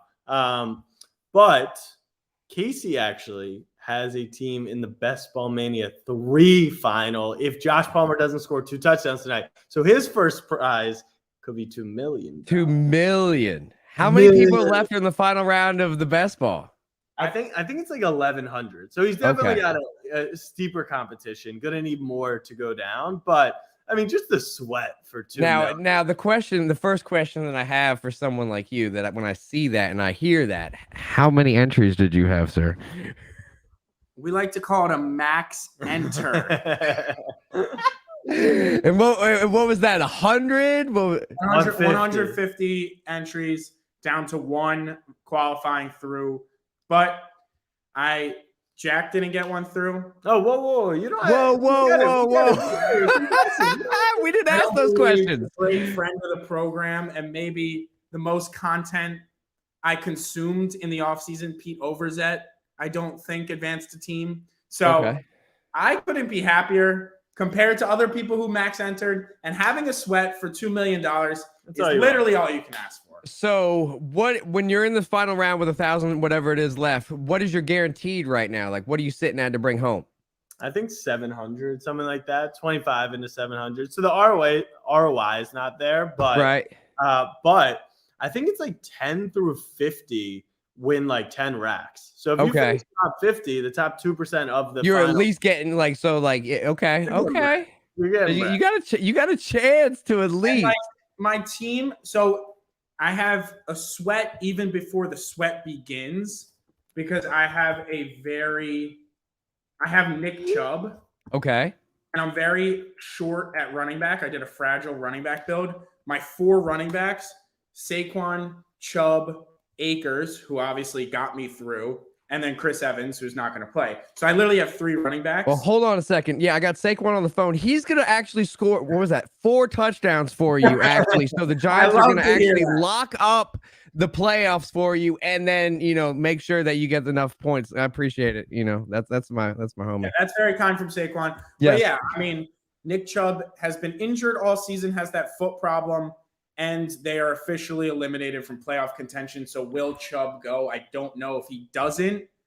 I have Cam Akers and Saquon to fill my 2 running back spots and have to get extremely lucky. If Chubb plays, I'm in with a. I'm with you. My running back situation is tough going into week 17. So I feel you. I need Gabe Davis, who I don't know. Sometimes he thinks he's Calvin Johnson. Sometimes he forgets he plays football. Hey, I don't know what he does. You got Gabe and Josh. At least that you know what you need. You need 2 touchdowns to Gabe. You need 100 yards. You need a big play, and then you figure it out. Tyreek could get some points, obviously. And Tua Kittle might not play though. Tua might not play, so that just means I have to have Josh Allen going. I need Tyreek to go crazy. I need Devonta Smith again. I need people to produce. And thank God to Mr. Irrelevant. I guess his best friend is George Kittle. Can we throw him 5 touchdowns again? Yeah. I don't know. That has been insane. Is that end up going to be like the story of like the year, like right at the end? Who, Purdy or yeah? Kittle? What if he wins the Super Bowl? It would be Brady. Story maybe of NFL history. It would be Brady-esque for sure. Because before he stepped on the field, Mr. Irrelevant never threw a touchdown yet, correct? He hadn't even played in the NFL. No, not him. Any Mr. Irrelevant in history has never thrown an NFL touchdown. 100%. And now he's going to the playoffs, and literally has a legit shot at the Super Bowl, which is crazy. Insane. Hey, not if he has to face the G-Men though. Right? In the first round? So my question is, I've been looking at everything. Obviously, there's 9 million situations that obviously if they win, they're in, but there's a bunch of different situations that they don't have to win to get in. But what if they, let's just say hypothetically, win, and let's just say Hurts is still kind of iffy, or they want to rest week 17. About the Giants? Yes. Is there any chance? Can they move up in the spot of the wild card? Can they jump? Dallas is locked into 5, and then who are you saying they would jump? Well, no, they're in 6. So there's no one to. They're just the number 1 wild card spot, basically. No, Dallas is the number 1 wild card spot. Okay, so they're just not locked into 6. Okay. Now, if the Vikings lose the next 2 and the Niners win, they could play the Vikings, which a lot of people after seeing this Sunday, they're like, oh, they could beat the Vikings. Right. I don't love the matchup for the Giants against the Niners. If it wasn't for a 61-yard, how about that drive? Daniel Jones put the team on his back, got 8 points, and then we gave up a 61-yard. Did we forget about Justin Jefferson right there? They're like, he's standing behind the line of a scrimmage. We don't need to worry about him. No, it's a screen. He just ran 30 yards on you. What are we doing? That was so frustrating to watch. You're a friend of Underdog as well. Yes. So we are actually going to announce our first giveaway winner. A lot of people in the chat had Austin Eckler first touchdown. We're giving away $300 in credit to a football game or basketball game, whatever it is they're choosing. So what I'm going to do right now, I'm just going to pull it up.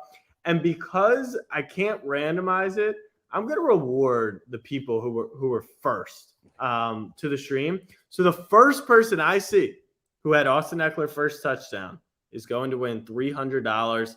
Let's pick the winner. I have a feeling it's going to be the second person. The first guess was Deion Jackson. So if Colin Lassie had guessed Austin Eckler, he would have won. But the winner is not Brandon Hoffman, because he also guessed it. The intern picked Deion Jackson. I tricked everyone. Deion Jackson, 0 carries. And the winner is not Dale Cott, who had Nick Foles rushing for his touchdown. I like the sports coats, by the way. The sports coats were snazzy. Yeah, appreciate that. Good. It's not Marcus. I thought it was going to be Eckler. Much higher up here. The winner is it's Carson Schneck. Let's give a round of applause to Carson Schneck. Carson, you DM me. I am going to send you the gift code for $300 credit to a game of your choice. And I hope you have a fantastic. Wow. Okay, that's a flag. And Derwin James, just a player in live action. But congrats to Carson Schneck. ScoMo, where can people find you on this incredible internet? I am ScoMo on YouTube. There's only me and then the Prime Minister of Australia. So you really can't get us confused. Wait, why? Why? He's Scott Morrison. He goes by ScoMo. If you type in ScoMo into Twitter, it gets very interesting. He's not a very much like person over there in Australia, but you pretty much get me on YouTube. Obviously ScoMo TV on Twitch, and then ScoMo on Twitter and stuff. So it's been a lot of fun. Been looking forward to watch. I'm very sad for you guys that you couldn't get out there. I was looking forward to you making another 5 a.m. trip. I got on like I normally do Instagram. I was like, wait a second, where is he? He's not traveling at 5 a.m. this morning. Yeah, so. you are always up early, which is incredible because you're streaming long hours. So credit to you. When's your next stream? I will be live tomorrow morning, 10 a.m. 10 a.m. Wake up with ScoMo. We appreciate you, brother, and go G-Men. Go Absolutely. G-Men. I appreciate it. Good luck with your Best Ball Mania. Thank you. Good luck with the puppy. Hey, thank you. Later, boys. Yeah. All right, so Carson Schneck wins our first giveaway of the night. Remember, our second giveaway of the night goes to to 2 people who screenshot this, post it to their Snap story, and tag at Snapback Sports on the story, and then reply with your underdog username. So that will be the next person. We got a fun special guest coming up next. I'm just going to shoot him the link, make sure he's got this one. And we'll keep this rolling. Yeah, Derwin James just fired a nasty hit to the head of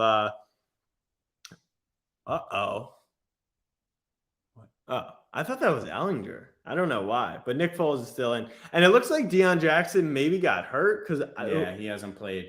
Yeah, whoever 29 it. Okay, so that's the worst bet. That is the worst slip. I'm so cold. And I finally, I'm like, all right, I like it. They're saying correlate. You tripled down on Deion. You had him first touchdown. Okay, that's a half unit. Yeah, it's tough. Deion Jackson's not playing football. It's tough when you take a slip and the guy you took gets 2 touches the entire game. And one's for -9 yards. I mean, it was going to be tough when he didn't play. And then when his touch was to go backwards. Who is this guy? Who is 29? Is Philip Lindsay on the team anymore? No, I don't think Philip Lindsay's on the team. 29. I know. Christian Colin. Wilkins. That is a That's defensive not Christian tackle. Wilkins. No? Wilkins, where did you even come up with that? Okay, now Paris Campbell. That's Ashton Doolin. Ashton Doolin heads the locker. Jordan Wilkins. Played Played college football at Ole Miss. 6'1", 200 pounds. I will say, we've got a really good sweat going right now. If my Chargies can keep the Colts out of the end zone here and have them settle for a field goal, I'm in prime. How about we shake hands on a Colts touchdown and a missed extra point? I'm not going to do that. No, get him. Yes. No, that's not what I needed. Let's go. 2.5. Here we go. Special guester of the night. It's Mr. Darren Rovell. Darren, we're sweating right now because I took Chargers first half. Okay. Win plus 2,600. What was Chargers first half? It was just like a correlate. They were -2.5, but it's just Chargers to be leading a half and the Colts to win the game. Oh, got it. Okay. Plus 2,600. I don't like the Colts to win the game. Did they just score? They just got stopped on third, so they got a 46-yard attempt right now, which would make it 7-3 Chargers, which would have me in that's as good of a spot as you could be in. 4 minutes still left in the half, but What do you have I on tap? I got under 36.5, Okay. and I have Colts under 22.5. You have the Colts under or Chargers under? Colts under 22.5. I that's minus 160. Okay. I was gonna say that's I paid crazy. for that. Yeah, it's crazy Yeah. high. No, I think the number is probably 17.5, but I just don't like that number. I'm willing to pay. Yeah. I'm willing No, you get 3 full touchdowns, which is Yeah. just very unlikely. Yeah. Why don't you pull Darren's slips up from Christmas Day? yeah, how about that? What a day. Great day. I was very confident in the Packers, so we hit that. And then I lost that over 48.5. I tried to middle it 48.5, 62.5. But 20-10. I forgot what it was of that. I mean, it's 20 to crazy. 13. Obviously really that happened to Tua. Now we're back and we're like, oh my God. But you had a good day yesterday. What do you think the NFL is going to do at this point? Like, I don't know. I wonder what like you would think the scrutiny was already high enough on them, right? Like if I was the Dolphins doc or that, like, what the way his head snaps back now, it's like we as fans, like, we don't know what we're doing. Like, there's got to be someone on the field who's talking to him, or it's crazy. It's crazy. His career could be over. Literally. Yeah. You can't get 3 concussions in a year. No. I feel bad for him. Apparently, what one of my buddies was saying was that he didn't self-report, that maybe he kind of knew, but it was mild. And then he self-reported after the game, but not even to McDaniel rather. He went directly. So now there's these questions of, what was Tua doing? It's a weird situation. Well, I think after the game, he said he was seeing 7 receivers, and maybe that's why. Maybe that's why he had 3 interceptions in the second half. I mean, God, it's not a joke, but that's insane. You can't rely on a player to self-report in that situation, right? So, I'll give the benefit of the doubt. Like, he bangs his head pretty hard, but he doesn't wobble. Like, if there was any he did not walk away. He did not walk away in a way that everyone said it was obvious, like the last time. Exactly. But they put an entire committee together to find things like this when they happen on the field. And I mean, when you see the video, it's pretty clear how aggressively he banged his head onto the field, and the fact that they can't even do their job when that is literally their sole job is a tad concerning. It's interesting. Like, I'm thinking, like, is there something with his neck? The way his neck snaps back, like, I guess it just seems like his neck has, like, the tendency to do something like a little bit more crazy. But it's so interesting you say that, because my friend texted in our group chat today. This may sound idiotic, but is there any chance Tua doesn't know how to brace himself when he takes a hit? Because, like you said, it seems like he has that cockback worse than anyone else in the entire NFL. Yeah, there's something. It's either his neck and a tendency with his neck, or I don't know. There's something weird, because you do not see that type of hit with, get that man a linebacker neck roll. Yeah, get him. Is that the solution? Maybe the Brian. You guys are too young, really, though. I mean, Brian Cox, get the Brian Cox neck roll of get Brian Cox up for the young ones. Brian Cox neck roll, probably 1997 Dolphins. He's got like a recliner chair coming out of the back of his jersey. Do you see? Do you get a good neck roll from him? Who is another good neck roll guy? Wasn't the linebacker was the superstar? Oh my God! Look at that board coming out of Brian Cox. That's ridiculous. That is on that board. That is amazing. That's insanity. Yes, insanity. Oh, Howie Long neck roll right there. Right there on this. There's the 75. Like yeah, that looks like he's just got like a major towel. It looks like a towel. Yeah, in the back. Yeah. That's what it looked like, in a towel. Listen, it's amazing to see some of these guys when you think about. I think the crazy one, the most crazy equipment is 1994 to 1996 college football. The pads, I don't know how Eddie George or Darnell Autry or Darren Davis, I don't know how these guys even turned the corner. Pull up Eddie George, 1995. They got these huge pads stacked on top Well, of them. I was in school in 96 when it was still around. Darnell Autry hit me on the sideline. I definitely had a concussion, but it was because of the pad. Like these pads, Darnell Autry might be funnier than Eddie George, but like I mean, look at that picture. Right? It's ridiculous. Like they probably didn't take their pads off at halftime. They probably could not get their pads off at halftime. Darnell Autry? I don't know. Autry, yeah.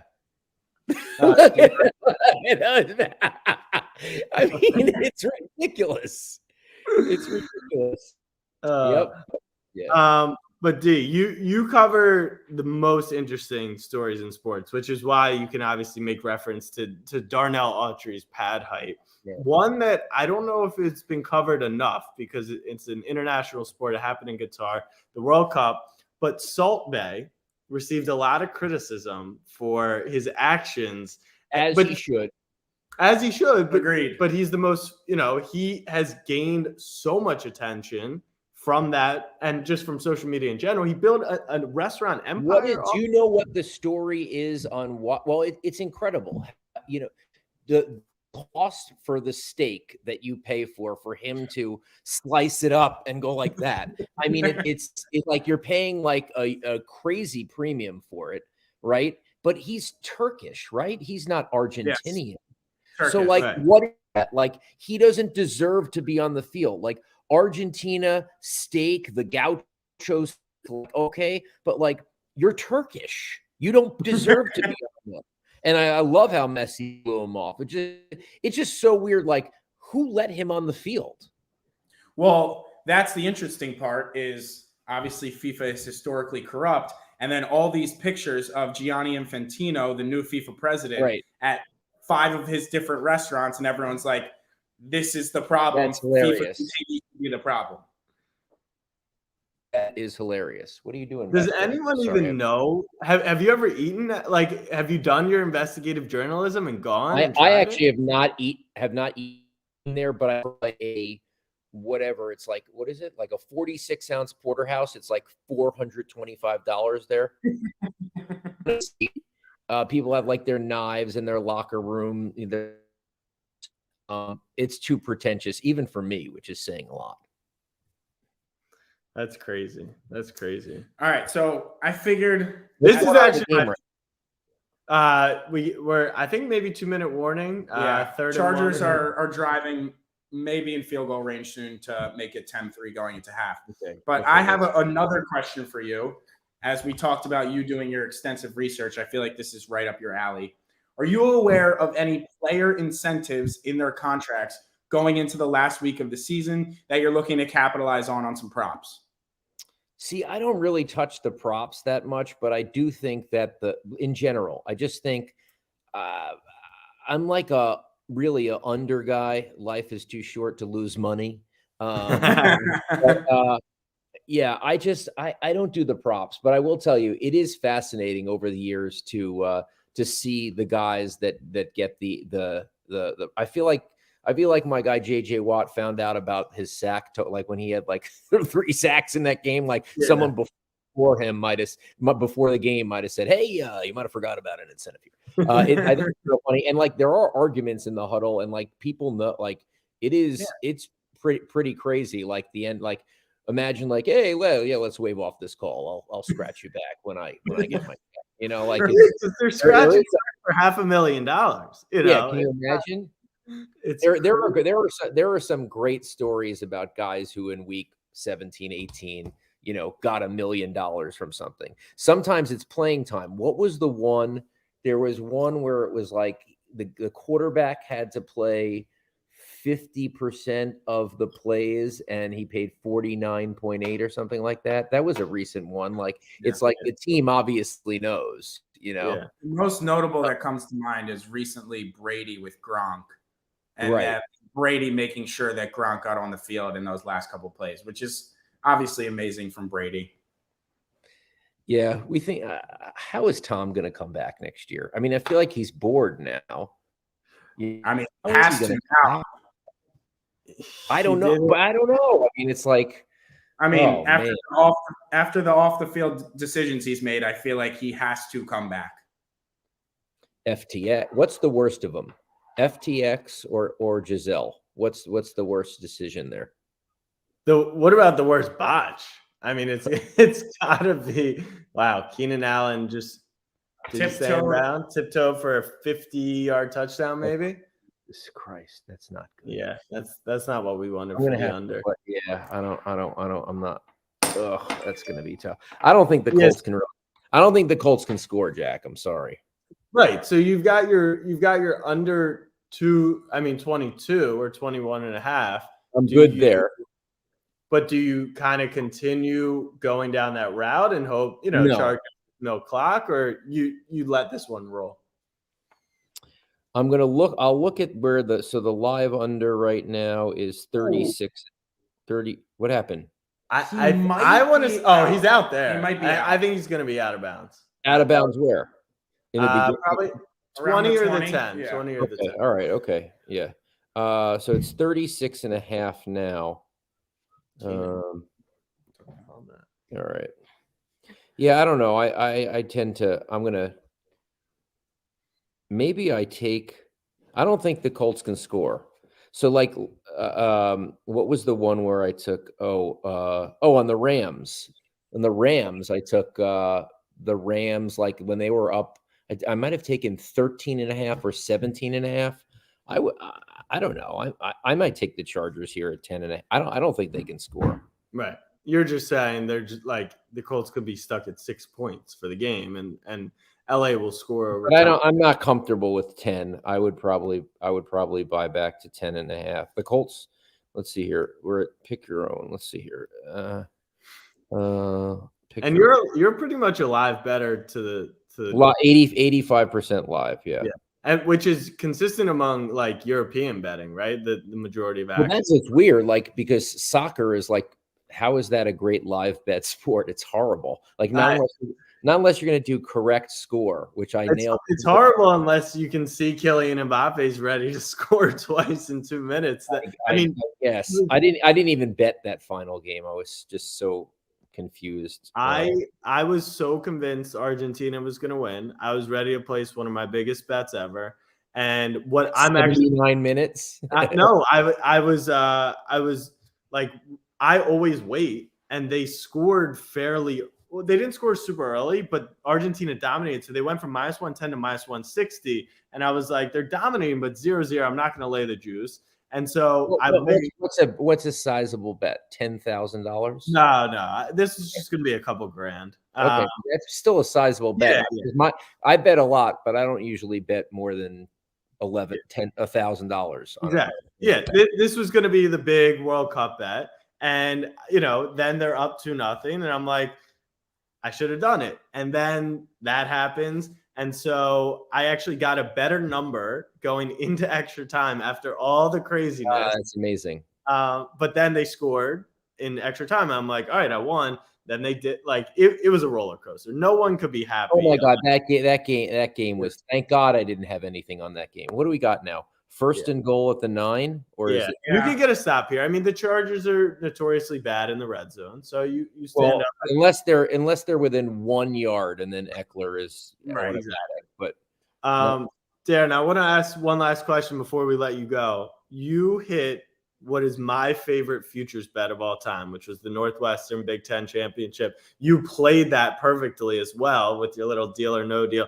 I feel like I haven't heard you placing many futures bets. Do you do NFL futures? Do you place any futures? I have my only future is 49ers 5,900 to win 107,000.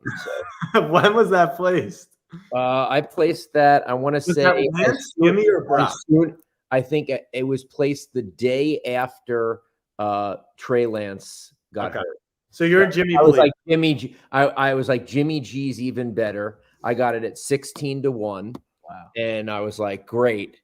And then with Brock Purdy, I'm like, oh my God, their defense is just so good. And I can't believe how I thought Brock Purdy would be serviceable and they could still win. So I got that. And then I have Devils 1,600 to win 118,000. Yeah.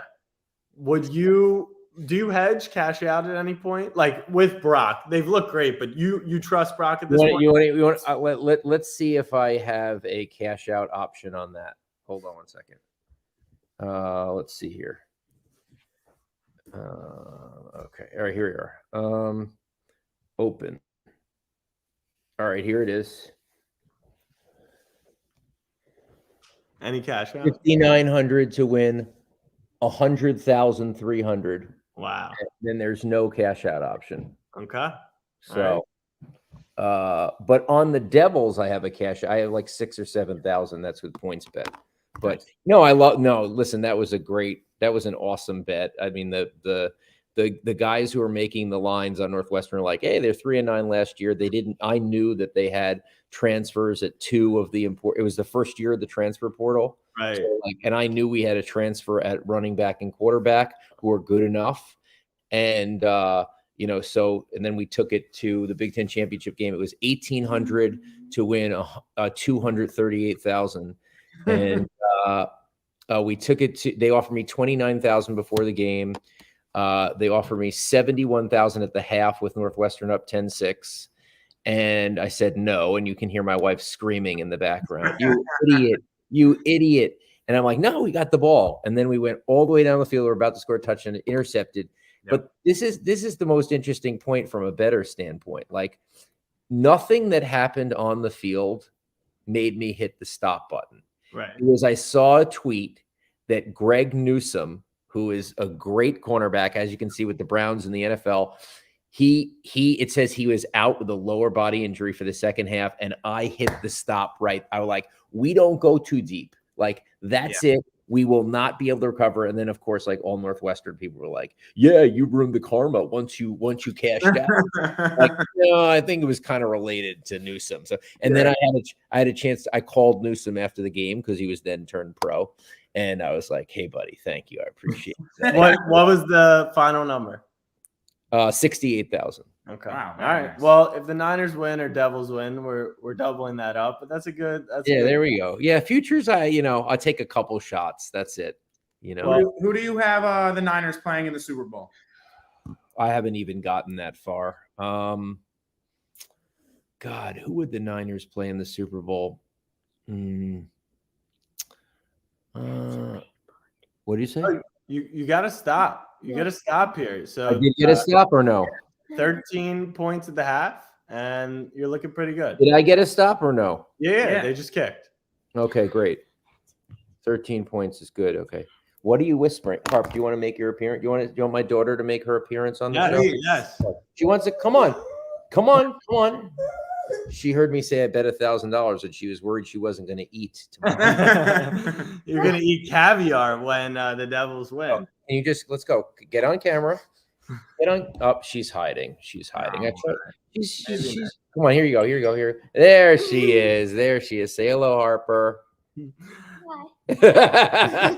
You're on camera. I didn't TV train my kids good, obviously. Not yet. Yeah. Well, D, we really appreciate it. Of course, anytime. I'm sorry you weren't able to make. So you're going to be, what's the next Monday? Just Cincy, but we're thinking is Retribution. There is, for the first time, a Monday Night Football wild card playoff game. So maybe we catch that. Did you guys make it to every Monday night? Until this week. Wow. Yeah. How hard did you try to make it? Actually, we looked at we couldn't drive because we're in Florida. It was 16 hours, but we looked flying into Columbus, flying into Louisville. Yeah, it's a disaster. Yeah. Southwest, you can't get out of the state. Oh, Southwest is Southwest. So. Yeah, Southwest is not happening. So. But Delta didn't come through. But we're not mad about it. It's holiday season. We understand weather. So we appreciate you. Thanks. You got it. All right. See you guys. Okay. All right, we have another guest very quickly. I know we had the ring chase promise at halftime, but as she has to wait for the ring, she has to wait to make her appearance. Adam Brenneman, he's ready to come on the stream. You must wait in the corner. You can sit in the background if you would like, if your legs are getting tired. But we got to bring on the main man when we have him. It's Mr. Adam Brenneman, star tight end, star sportscaster, social media star, anything star. What's going on, brother? Are you watching this game? Oh, I'm watching, man. I got a big bet on the Chargers -3.5. So I'm sweating this one out. Feeling good. Okay. I want to say a little bit of the public side, but then you watch what Nick Foles and the Colts have been able to do, and it's like, well, the reason people like the Chargers is because the Colts stink.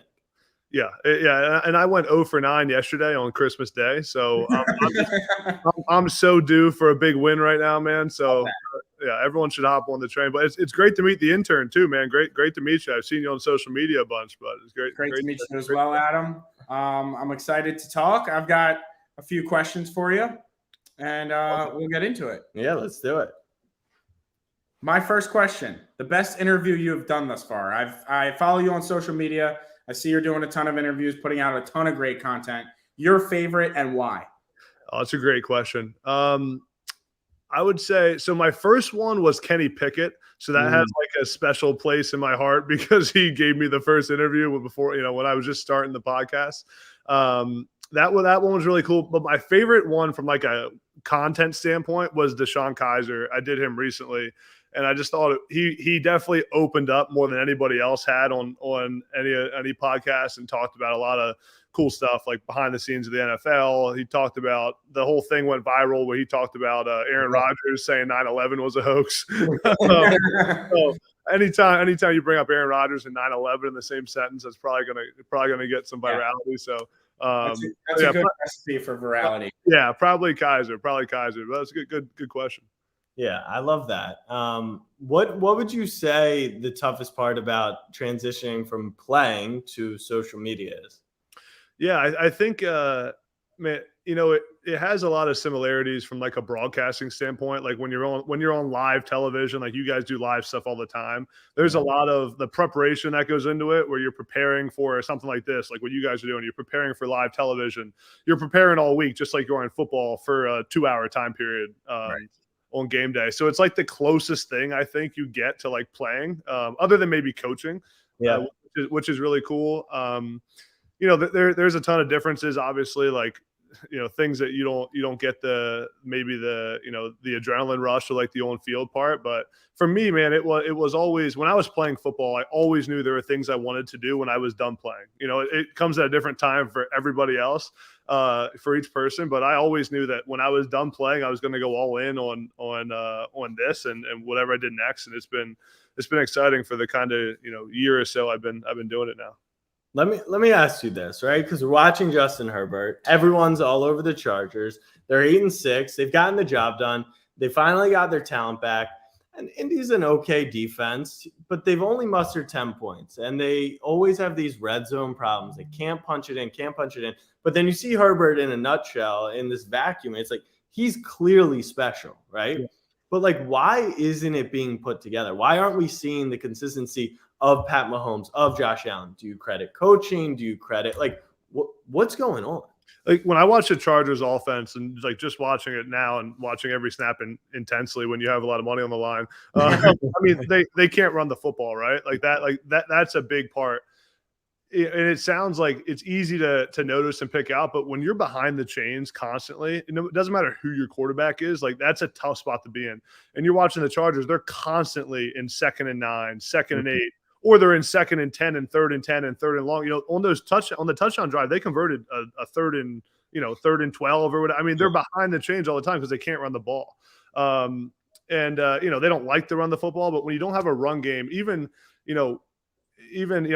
when I call games, you always talk to the head coaches before the game for a while, and even the coaches that air it out 60 times a game, the guys that literally are like run first or pass first and pass second, all of them still say our offense is best when we run the football well. Right. Like we may not run it 30 times a game, but when we get 5 yards of pop on first down running the ball, like everything is way better. And I really think that's the biggest issue with the Chargers. Like they're so one-dimensional, man. Like what they're going to do every play, and if they do run the ball, they can't. They average 2 yards of pop.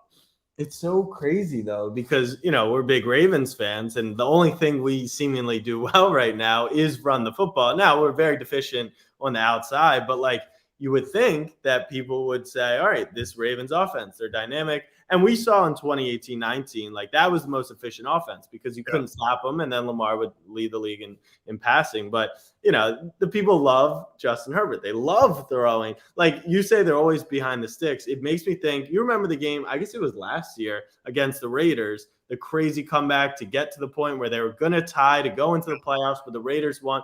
But Herbert, I think they converted like 4 4th and 10s just on the last 2. They're never playing in an advantageous spot. And too, like from like an offensive efficiency standpoint, I don't know what this exact stat is, but I saw it the other day. I was looking at some of the crazy like PFF stats on the NFL teams, and like the Chargers' efficiency as an offense is bad. Like they're like terribly inefficient. And like normally efficiency, you talk about like first down getting 4 yards or more, second down getting half the distance. So if you're 2nd and 6, getting 3 yards, and then third down converting. And like they don't hit those metrics at all. Where they're great is converting the 3rd and long and 4th and long, which is it's what happens when you have a great quarterback and some the skill guys that they have. Yeah. So we have not been in big time locker rooms like you have yourself. One of the biggest things is you love is a live look into a locker room. What is the best or funniest story you have from Penn State? Oh boy. In a locker room, man, I got a lot of them. Funniest story at Penn State. I'm not sure if this is a great, like, it's not really a locker room story, but my a pretty funny one is my freshman year at Penn State. We were at practice one day, and I was like running a couple. You guys know Bill O'Brien. Like you've seen Bill O'Brien a million times. Like with the Texans, like one of the biggest like hotheads as a head coach you could ever see. Like don't get on his bad side. I was a true freshman. It was his second year at Penn State. I was running a couple wrong routes at practice, and he started like chirping at me a little bit during practice. And I just started giving him a little bit of attitude back. He's like, Adam, it was cover 2, and I'm like, and I'm kind of like, no, it was cover 3, and I did that one time and then just kept going. And it's a pretty laid back day of practice, right? Well, it happens again. I run a seam route. I bend it in the middle, but like it was one high safety, so you're not supposed to bend it. You're supposed to keep it wide away from the safety. Well, I screw it all up, and I just walk over the sideline, and Bill O'Brien, I'm like getting in the huddle for the next play, and Bill O'Brien walks over and he's like, Adam, it was cover 1, man. And I was like, nah, I saw 2 high safeties, coach. And dude, on the blink of an eye, he went from like a calm coach to an absolute madman. It was like, get the fuck out of my practice. Get the fuck out of here. And dude took me by the shoulder pads and runs me off the practice and kicks me out for the day. And I had to sit in the locker room the rest of the day at practice. And you never got a coverage wrong again, I'm sure. Never got it wrong again. Never. No, what I learned in that moment is like I was pretty heated because it was a tough day. Is like, don't ever talk back to the coach, even if like you think you're right. Even if you are right, I'm sure. Don't ever talk back to him. But that was always a moment because not many people have been kicked out of a practice, especially when you're like a true freshman on the team. Got my ass booted out of there. That's impressive. The highest level of athletics I played was high school sports, so I definitely can't compare. But I can say there's been a couple moments in my sports career where whether it's a teammate or it's someone I'm playing against, where I'm just watching, I'm like, okay, that's special. That they possess something that no matter how hard I trained or worked for, it's just a different level. Mm-hmm. Who would you say comes to mind when I say that?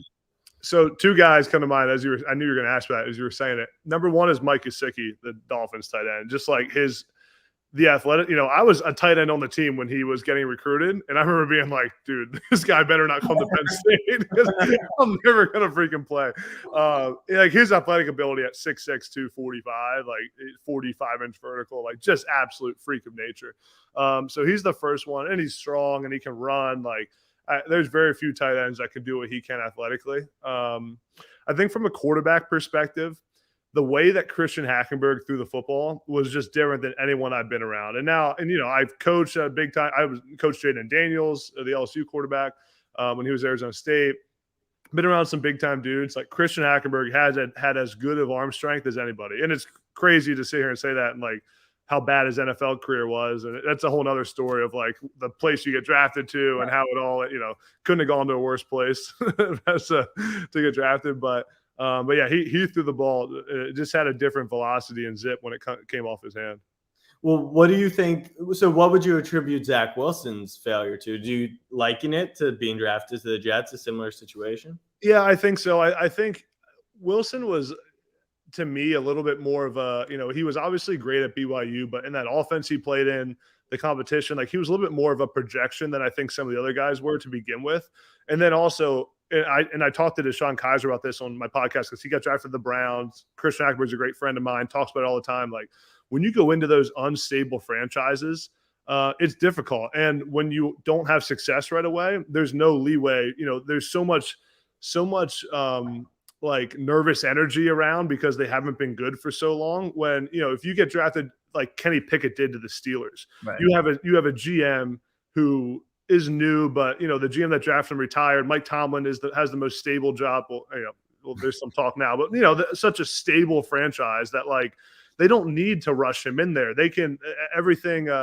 Kenny Pickett can like take a couple years to get going, and like the coaches don't give a shit what all the fans say because like they've won Super Bowls, they're good. Like they're not on the hot seat. Where like you're at the Jets, man, like there ain't a whole lot of leeway going on. Like if one bad game and everyone's like, did we miss again at quarterback? Like, oh my God. So it's just a different scenario, man. Like where you go matters a lot. But Wilson he looks really bad, man. Like he just looks so uncomfortable out there.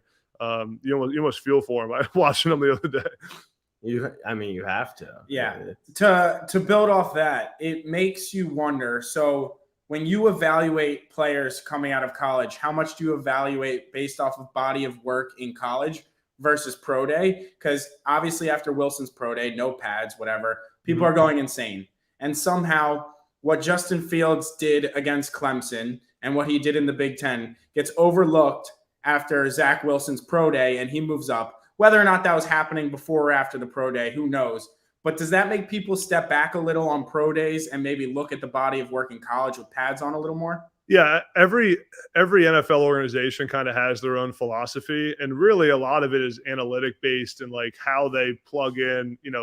I'm close to a lot of guys with the Cardinals, for example. Like at the end of the day, they give every guy based on data they put in. And then also some of it is like human rankings of like how they rank the pro day.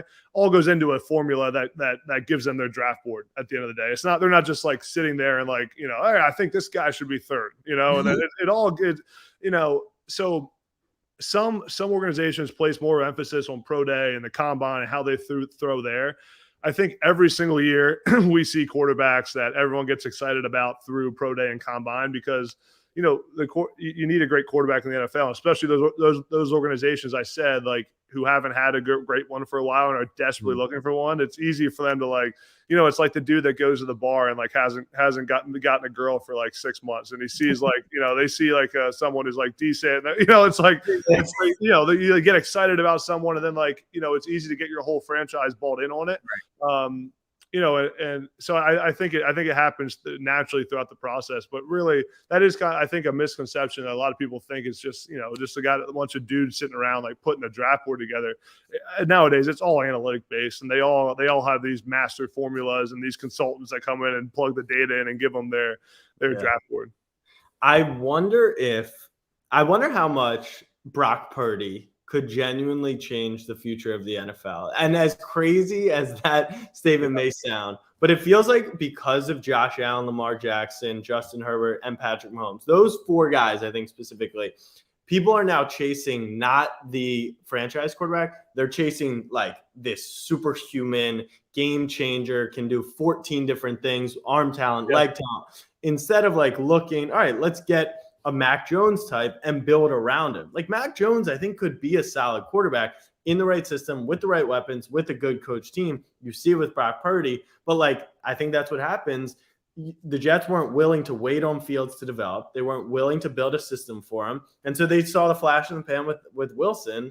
And now, they're left back in the same, they're back to the bar. It's a great point. And it's the same thing we're seeing right now with Will Levis being projected at QB1. Right. Yeah. Nothing in the body of work tells you Will Levis is QB1 over Bryce Young and CJ Stroud. There's nothing from the game film that tells you that, right? It's all because Will Levis is a freak athlete. He has a better arm than CJ Stroud and Bryce Young. He can make off-platform throws. He reminds everyone of Josh Allen. Yeah. And he's a freak athlete, right? He could be a tight end if he wasn't playing quarterback.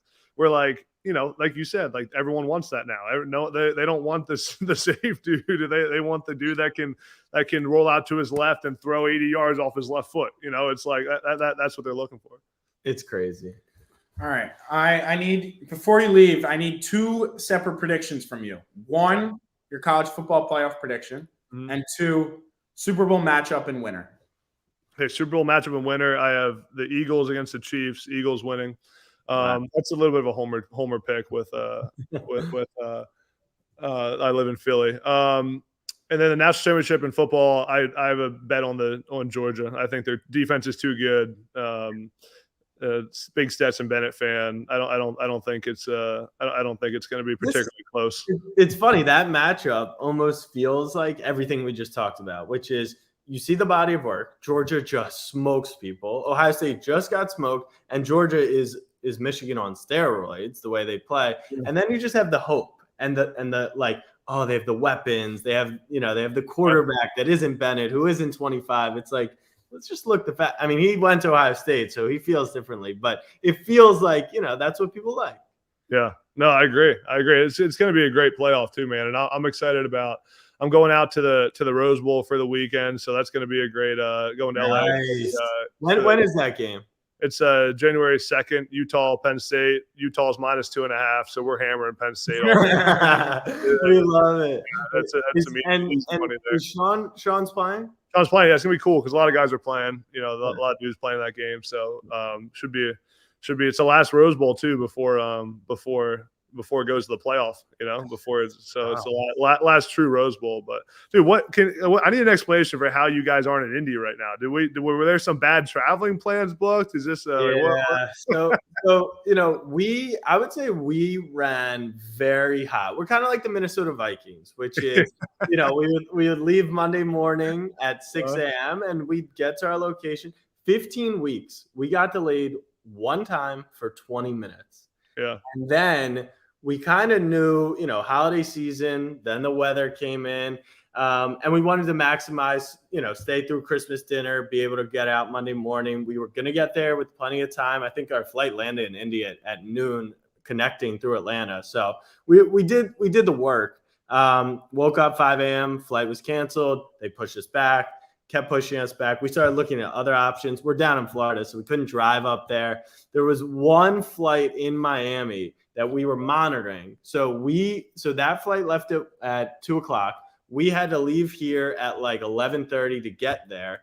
But the plane that they were flying from the Bahamas to become our plane was leaving at 11:30. So we were like, all right, we're going to wait till it takes off so we know we have a plane, and then we're just going to head over. I would say at like 11:15, the last seat on the plane sold out. No. So all we had left was hope that our original flight, which now had been pushed to 1:00 to Atlanta by 5 to Indy by 7. We were just going to go straight from airport to stadium and back in the morning. It kept getting pushed, and it got pushed. The last push pushed it. We would have missed the connection, been stuck in Indy. I don't know if you've seen the flight. Stuck in Atlanta, rather. Yeah. I don't know if you've seen like Southwest, like people aren't leaving for 5 days from where they're stranded. Yeah, 5 days, system down, 5-hour wait just to talk to someone. So the good thing is 2 things. One, there is a Monday Night Football playoff game. So maybe, we hit that, we make up. Yeah. And there was, I think, only one city that had 2 Monday night games, and it was Indy. Yeah. So, I can post some pictures, act like maybe I was there. But yeah, we tried. I love the hiding the note. Yeah, that was great, man. You guys are crushing it with all the. I've been impressed. That's a lot of games to go to, man. Back to back live traveling. It is. But hey, you do a lot of it too. Well, what will you do throughout the playoffs? Will you go to any games? Will you go to Super Bowl, Pro Bowl, anything like that? I'm going to the like I said, I'm going to the Rose Bowl. Then I'll do I'm doing some of the East West Shrine game and the Senior Bowl to see some of the college guys, which should be cool. Some of the guys coming out for the draft, and then I'll do the Super Bowl and that whole thing. So we'll have to link up when we're out there. Are you guys going to the national championship game or the Super Bowl? I don't think we're going to do national championship, although it takes place on a Monday. So, to make up for Snapback Monday, possibly. But we'll definitely be out in Arizona for the week. So we'll see you out there. For sure. Yeah, love it. Sounds good, guys. All right, brother. Appreciate your time. Good to see you guys. Minus 3.5. Yeah, love it, man. See ya. See ya. All right. Are you ready? Yeah. All right. Well, I have a guest for you. You have a guest for me. Yeah, get up on here. This is perfect timing because we have our special guest, Mr. Jake Asman. Hey. Hi. So Jake, we were gonna, play a game at halftime with Hallie, test her knowledge, but then, the guests, we much prefer. We spend enough time with her, but I figured you guys could share some screen time together. But will you bring up the Sporkle test? We're gonna put Hallie through. Oh my God! Can you explain how I know him so the fans? Yeah, go ahead. Yeah, how do we know each other? We went to camp together. This is Jake Asman, everybody. He is still in Texas. I'm on Long Island currently, but I live in Houston and do radio. You're in or on? I'd be on Long Island, Jack. Got it. You know. That is the worst thing to come out of New York. Well, you're in Staten Island. You're on Long Island. Like, that's just how it works. Yeah, Okay. All right. See? And you're in Manhattan. You're not on Manhattan, but you're on the island. Got it. Bingo. All right. Well, Jake, you are going to get to go back to your roots and make fun of Hallie like you used to at camp. And the whole stream's going to be doing it with you. What we've got right here is a Sporkle test. Hallie, these are the 32 NFL teams. Okay. You are going to name, you have 5 minutes to name the teams. Okay? Oh, fuck. All right. So here, you take a seat. I'm like nervous. And you should be. You got this, Hallie. I taught you a lot back in the day, 10 years ago. I was preparing people's names. Like I have like Nick Chubb, Right, like ready? right off the bat. I love that. Do you know who he plays for? No. Okay. 3, 2, 1. Okay. Cincinnati Bengals. Wait, Oh, okay. it's in order? No, that's not fair. Well, you can skip. But Minnesota Vikings. Wait, are we skipping that? Just click what I could do. No, I have to go next. No, you You got gotta it. know the logo. Yeah, whatever pops Okay. up there. Oh, Are we skipping or that's the Pirates, the Tampa Bay Pioneers. Close. Okay. Not No, correct. okay. Why don't we skip that one? All right, Okay. That was a good guess, though. This is the Minnesota Vikings. Nice. Green Bay Packers. Nice. All right. Okay. What's Okay. it look like? I'm seeing Eagle, and I'm seeing, I want to say, I know that's Philadelphia Eagles. This is Bald Eagle. So I want to say it's like Massachusetts, that area, because it's like, I don't know, United States. Yeah. Like, love it? Oh my God, Nick Foles just threw another pick. oh my God. Can I call a friend? Yeah, sure. I'm phoning a friend. This is you. You can say. Am I the friend? You're the friend. I just wanted to make sure. That'd be the Seattle Seahawks, Hallie. See, that was not happening over here. Okay, you got this. Titans. Wow. I don't know who it is. All right. Eagles for Cincinnati. Mhm. Hey. Washington. New name. Yeah, kind of we'll my give it favorite. to her. We'll give it to her. Next. Wait, he didn't give it to me. Give it. Oh, yeah, that's not happening. Okay. Can we come back to this one? Yeah, we can. Who the fuck has a helmet as their thing? It's so fitting for them. You would have no idea. What color? We'll come back. It's orange. All right, we'll come back. Kansas City. You're close. Come on. I think if she gets this, let's give it to her because It she's only got 3 minutes. It says KC. All right, Kansas City. No, we'll come back to it. Okay, this one. Oh, you got. Cowboys. We're Oh, playing right now. Right there. It says it under the horseshoe. what does it say? It's that team. Who plays tonight? The Indianapolis Who's. The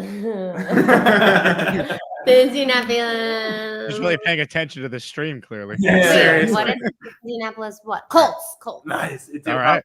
green. This is the Tampa Bay Pirates or Not quite. All right, we'll skip that. Pioneers. This is the Dolphins. Nice. All right. This is tough. Skip. Skip. We don't have enough time. Hurry up. This is the Cowboys. All right. Jaguars. Nice. Spell correctly. Sorry. I have no idea. Oh. Come on. Oh, Who plays? Indy, Cincinnati. No. Where Who are plays? we? Who plays? Colts. Nope. Other Against one. who? Chargers. Detroit. Nice. Give it to her. Give it. Fine. Yeah. Wait, you didn't give it to me. Mine. Yeah. Oh, San Francisco 49ers. All right. Giants. Oh, God. Dragon. That's terrible. Baltimore Ravens. Panthers. Who are the Nice. Panthers? I don't know. Carolina. LA Rams. How'd you know? You're crushing. Let's go. It's a Should we skip and come back? Yeah, come back. Come back. Wait, Horse. what are What different kind kinds of of horse? horses? What type of horse? What type of horse? White horses? No. Okay. Oh, this team is fucking shit. Yes, agreed. Can I phone the brand? How many phones do we All right, have? fine. No more phones. Let's come back. Oh, this is the Philadelphia Eagles. This is the Jets. Hey. This is the Buffalo Bills. Nice. This is an Eagle situation. Who did the Ravens play this week? She has no idea. She was asleep the whole game. I have absolutely no idea. Next. Yeah, next. We're back at this. The Minnesota. No. We haven't had this yet. This is the Saints. Yeah. All right, 21 down. Let's go. This This is where Jake. Bulls. Where I live. Houston. All right.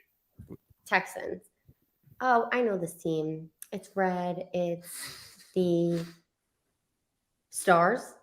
No dice. No dice. No dice. Skip. No, I feel like I know this. All right, we'll come back. 30 We're back. seconds. We're back 30 to. We're seconds. back to the This redos. stupid Pioneer Pirates.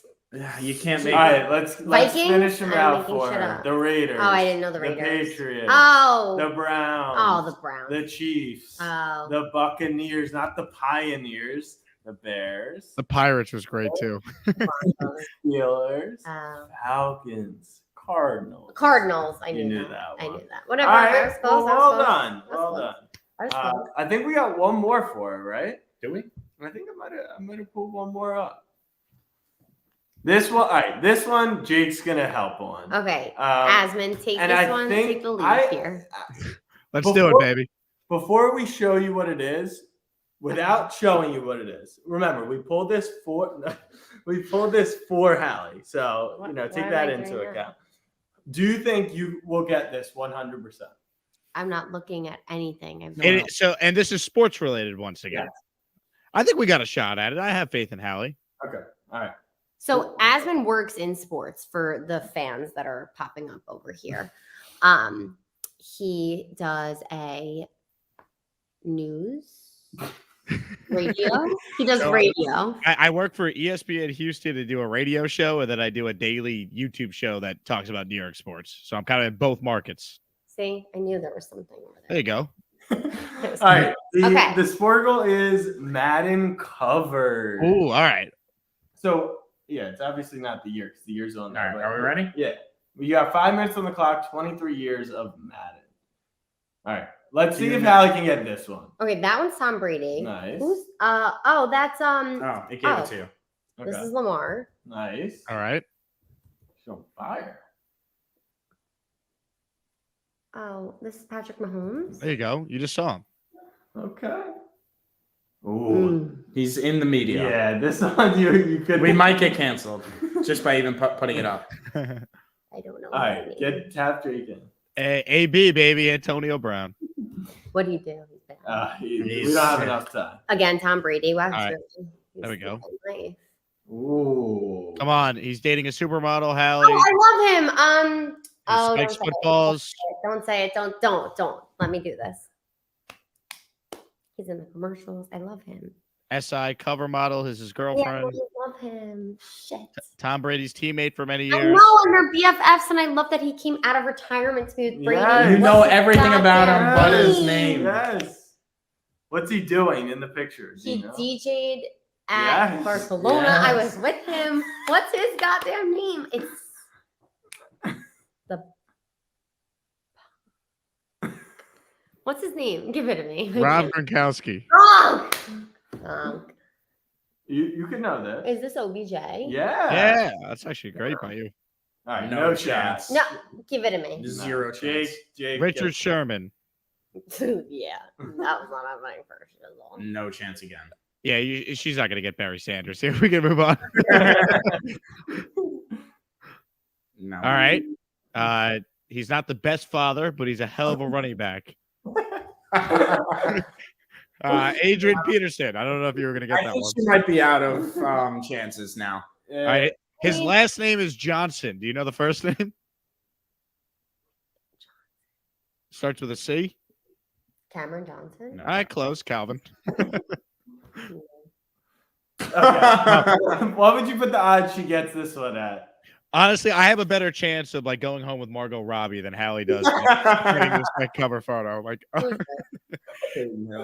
yeah, maybe the most random Madden cover athlete of all time. Maybe? You might get this one, Hallie. Just got struck by lightning? Hall of Fame quarterback or future Hall of Fame quarterback. No. No. Terrible broadcaster, but hell of a football player. No. No.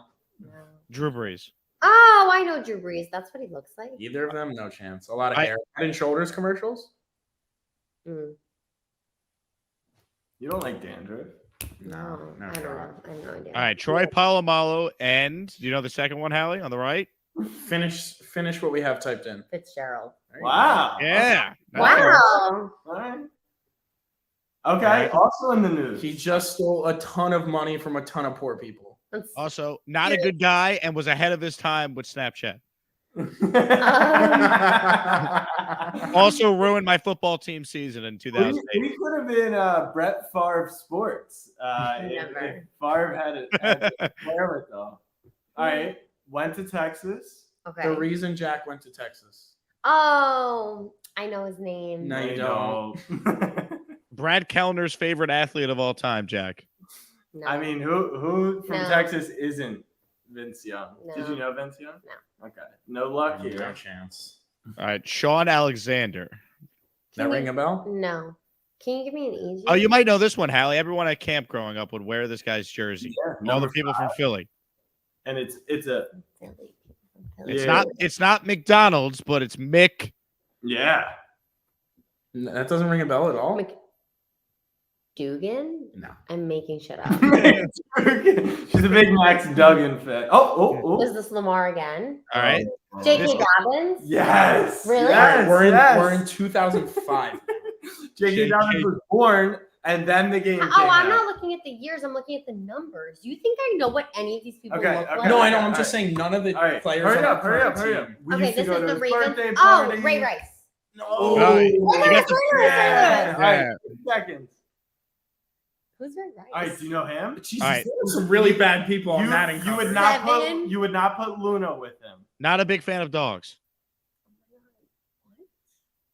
He's really fast. All right, hurry up. Mike Vick. We gotta rapid fire here. We gotta complete the I show. have no idea who this is. Oh, is that Marshall Falk? Yeah. Hurry up. Hurry up. Oh, that's Dante Culpepper. I have no That's idea. one. George. Oh, Eddie George. Oh, Eddie all George. right, I'm gonna give it to Jake. The fingers weren't Yeah, fast that was enough. that's not. Hey, honestly, chat? What would you rate her performance? What would you rate? Ray Rice. Justin Bieber. Thank you, Kat. Love that for you. I mean, I think all I learned from that is there are some really Really bad good people. football players that are just horrible people. You know, I never realized how the cover of Madden really says a lot about the type of people that they end up The being. Madden curse took on a whole new meaning. Yeah, honestly, someone should do an investigation into that. The Madden curse has a new meaning. You're right. Wait, are you gonna ask me who's gonna be in the Super Bowl? Yes. Who do you think's going to be in the Super Bowl? Well, you didn't ask the guy before me. It's okay. I asked Adam. Just go ahead. I did. I think the Ravens versus the Dolphins. And who's going to win? That's impossible. Well, the problem with that is that matchup is not possible. So the Ravens versus Give us an NFC team. Also not possible. Keep trying. the Ravens versus the Chargers. Not That is possible. also not possible. Not possible. Not possible as well. We have teams. No, you know, Versus the like- Giants. There you All go. right, That all right. works. And who do you have winning? Oh, look at that. Yeah, you choose from what's on the screen right now. Wow, I have the Giants winning. Okay. Shout out Who you have the Giants beating the Ravens? Yeah. Oh, nice. Okay. Cool. Minus 600. I have no idea. I know you don't. All right. Thanks, Allie. All right. Alley Cat. Bye, Asmund. Enjoy your time. Who will get a ring first? You or Lamar Jackson? Enjoy your time, Asmund. Bye, everybody. Hallie, great to talk to you. Next time you come back on the show, we could talk about the time I saved your life on a paddleboard back in like summer 2010. All right. So without the proper introduction, Jake Asmund is an ESPN radio host, Houston. What else are you doing? You're doing a lot more than that these days. Though. Yeah. So I'm based in Houston where I do like daily radio down there, but I started a YouTube channel just as like a side hustle where I talked about the Jets mainly and other New York sports. I'm a New Yorker at heart, and I've been down in Houston since 2018. But so I kind of just talk sports every day on that channel as well, and kind of combine the Houston stuff with the New York stuff and just have content every day on the channel, essentially. Trying to be like you guys, man. I could try to get my subs up to be like Snapback Sports. My God, you guys are killing it. Yeah, you gotta rip the shorts game. That's right.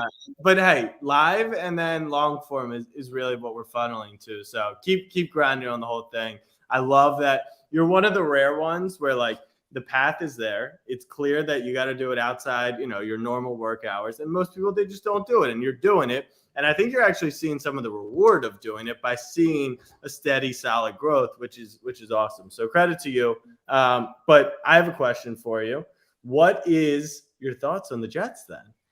Yeah, I'm very conflicted. And, I was listening to the interview you guys did with, your most recent guest. And the thing I would push back on what Adam was saying about, the Jets being like this disaster for quarterbacks. Like in the past, you definitely could say that. Like they didn't put talent around Sam Darnold. It's a prime example. I never thought Mark Sanchez was coached properly after he had early success. But what's the excuse with Zach Wilson, man? Like the Jets got out there and they gave him everything. The problem is he's just not very good. And I like Zach personally, and I wish him well. But let's stop with the idea the Jets failed Zach Wilson. Anytime a quarterback not named Zach Wilson comes into this offense, the offense plays significantly better. We see this with Mike White. I was at the game getting pneumonia Thursday night, watching Chris Strebler come in and get a standing ovation when he got a first down. Like we saw this with Flacco, who's decrepit and horrendous. I know you're a Ravens fan, but he stinks. And he even ran this offense at times better than Zach Wilson did. Last year, Mike White played well. Mike White this year playing well. Like at some point, the second pick in the draft has to not have the same stats as Jamarcus Russell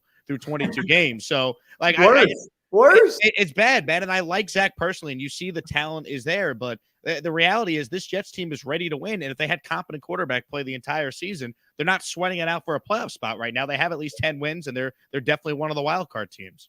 So totally agree with you. Do you think, because there are questions about LaFleur, and there's, Salah's a defensive coach. So there's no doubt they've surrounded him with talent. The O-line, Becton got hurt. So there's questions there. Like, Mike White looks better, but you're willing to give up on Zach? Yeah, I mean, I just don't know if it could be salvaged in New York. I mean, the reality is this team is ready to win. They had the longest playoff drought in the NFL. Can you really afford to go into next year with like Zach Wilson as your quarterback? So I think these next two games are going to be fascinating. If they win both, and Mike White looks like he did in the first three games this year where the offense was humming, guys are playing for him, I think there's a compelling argument to be made that maybe you bring Mike White back with a veteran and have a legit competition, with Mike White being the odds-on favorite to win it. Everyone talks about like Jimmy Garoppolo or Derek Carr. Well, you got to pay Jimmy G $30-something million a year. He also always gets hurt. If I can get Mike White back on a 3-year, $45 million contract, which is what Mike Tannenbaum floated out there as like a realistic comp, I mean, $15 million a year for Mike White or 35 for Jimmy, who also is not very durable. Like, I just don't know if that's how you want to necessarily build your team. So if you can't get Aaron Rodgers, or you can't get Tom Brady or Lamar, which I don't think the Ravens are dumb enough to even trade him, as you know, like your best option might be run it back with Mike White. And if you want to keep Zach as the backup and have him keep developing,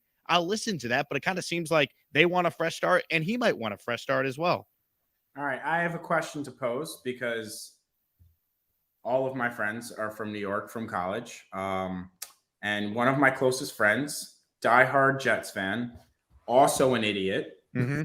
You're not calling Jake an idiot. Well, anyone who's a fan of the Jets is an idiot. I didn't sign up for pain. Like, going in, you're just going to be disappointed. It builds character, but there's I didn't also mean you. I meant my friend and also an idiot at the same time.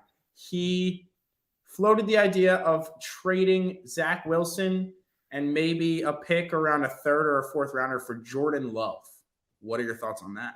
See, the problem with that is, what's really the point? Is Jordan Love coming in and he's your unquestioned QB1? Like, has Jordan Love done enough on a team that has Sauce Gardner, has Garrett Wilson on it, has Quinton Williams, who's 24 years old, has other really good young players like ABT coming back and Breece Hall coming back? Like, they're trying to win, man. Like, this team's ahead of schedule. Their win total was 5.5. They're at 7 right now, and they easily could have more if they just had average or mediocre quarterback play. So I wouldn't do it. I'd be open to maybe Jordan Love coming in and competing for the job with like a Mike White. I think that's something you maybe could sell me on, but I'm not giving away Zach and a draft pick for Jordan Love, who, I mean, what, he's going into his 4th year, and then you got to decide on the 5th year option. He's barely played. I don't think I can make that deal.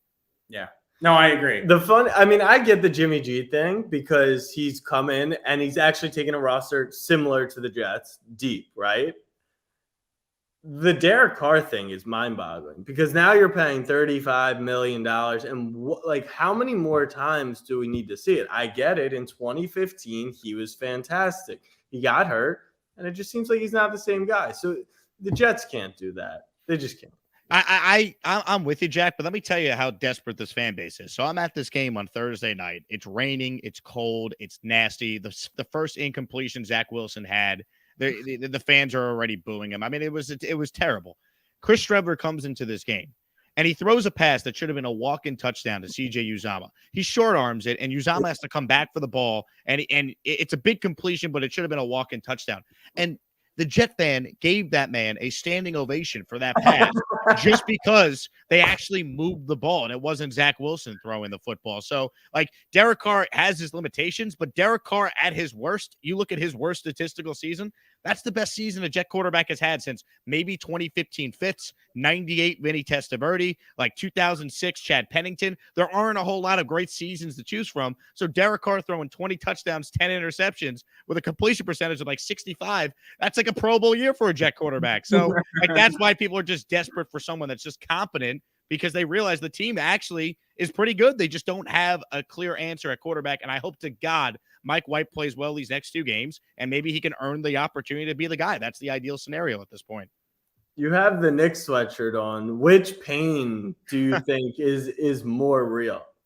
You know, I think I'm bad luck too, by the way, Jack. So I got home on Wednesday. I go to the Garden Wednesday night. They lose. The win streak's over. Then I'm like, you know what? I'm going to go again on Friday. And, you know, Jalen Brunson now can't hit a free throw. They lose on the DeRozan game winner. And then sandwiched in between that, I'm at MetLife watching my football team lose. So I'm 0-3. I'm going to an You didn't go on game. Christmas, though. No, you can't blame me for that one. You know, that was just the Knicks being the Knicks, you know. So I'm going to the Islander game tomorrow. So I'm trying to avoid the 0-4. Who do they play? I'm loving them on the money line. They're playing the Penguins. So all you bettors out there, I know if you watch Jack's content here, you definitely sports bet. Definitely bet money or a puck line the Penguins tomorrow, because I guarantee you they're probably going to win. But I don't know, man. Being a Knicks fan's terrible too, but like at least with the Jets, I've seen them a half away from the Super Bowl twice. In my lifetime as a Knicks fan, the best I've seen is 54 wins in the regular season just to get bounced in 6 games by the Indiana Pacers when I was, you know, a senior in high school.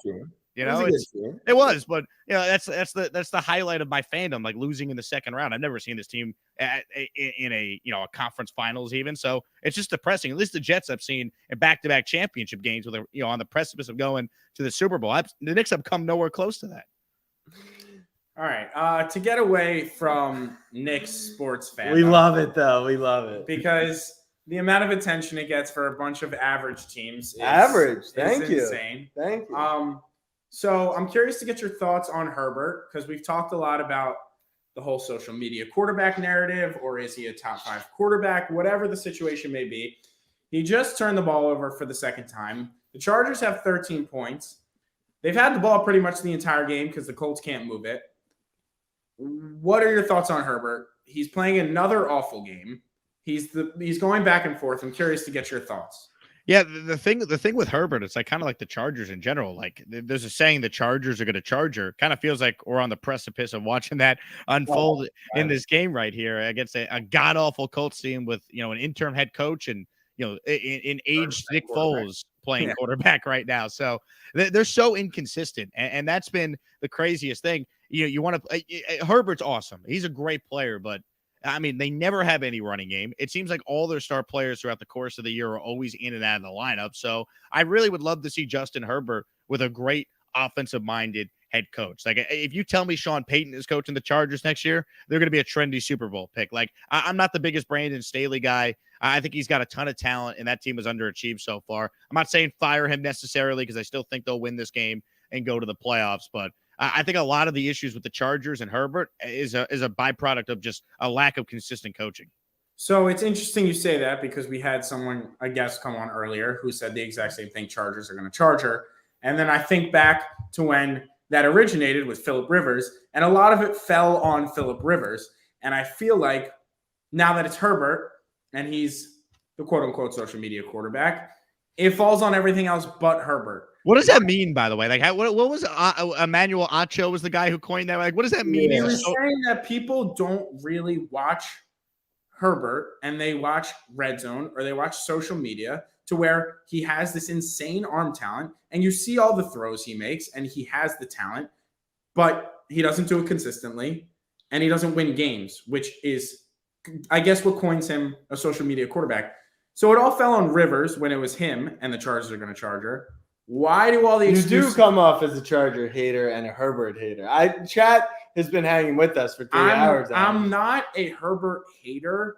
I don't understand how the goalpost gets moved so much for him when for others it doesn't. That's well. Here would be my response because I think some of what you're saying is fair.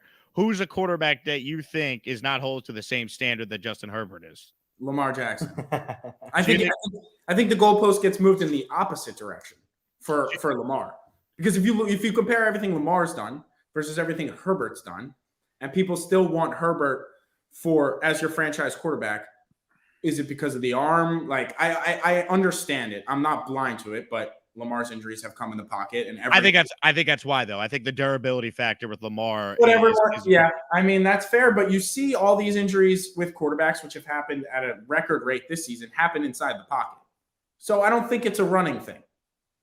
Yeah, Lamar's like he's a smaller framed quarterback though. Right. That I cover the Texans and there's a big debate in Houston right now. If they get the first pick, do they go Bryce Young, CJ Stroud, Will Levis? Do they just wait another year, which I think is nuts, and bank on getting Caleb Williams? And it's like the people knock Bryce Young because of his size. It's like, all right, well, can you overlook a quarterback size because of all the other special things they do? With me, the answer with Lamar is absolutely, because the guy's great and you figure out the rest. But I could see some of that. I think Herbert just looks like an elite quarterback with his physical traits. I think the reason why he hasn't won as much as he should win is the coaching and injuries on the team have held them back. If they fail to make the playoffs this year, though, he's got to take the brunt of it. Because look at their schedule down the stretch. They need one win and they're in. If they can't beat the Colts, and I think they have the Broncos and the Rams left on their schedule, that's got to fall on the quarterback, even despite my issues with Brandon Staley and company. I liken it to yesterday's Packers-Dolphins game where the Packers have a 4th and 1 maybe on the Dolphins 4-yard line, right? And if you're a Dolphins fan, what were you praying that they did? You were praying they kicked a field goal, right? You don't want to stop them there, have to stop. You just want them to kick a field goal and you go down the field and you try and win the game, right? I think it's the same thing. Talk to a Jets fan and say, what would you do to have Justin Herbert on your team?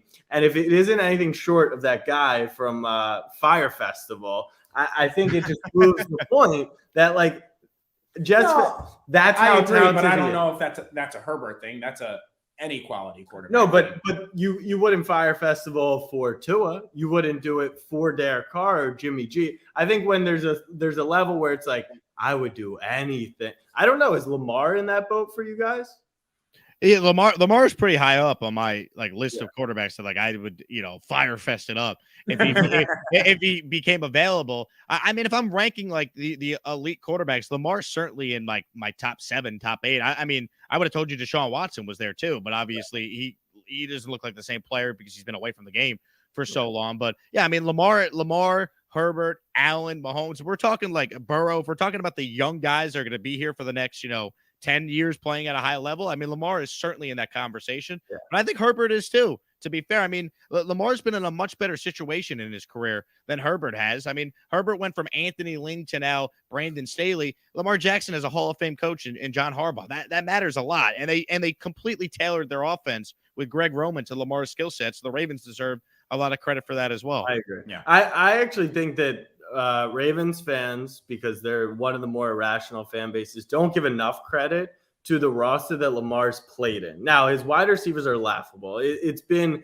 unfortunate. Like Hollywood and Bateman, it's not like they haven't taken chances. Now, they haven't traded for DeAndre Hopkins or Keenan Allen or any of those guys, but they've taken their chances. It hasn't worked out, but like one of the best defensive units in the league year after year. They have Ronnie Stanley, who was the best left tackle in the league.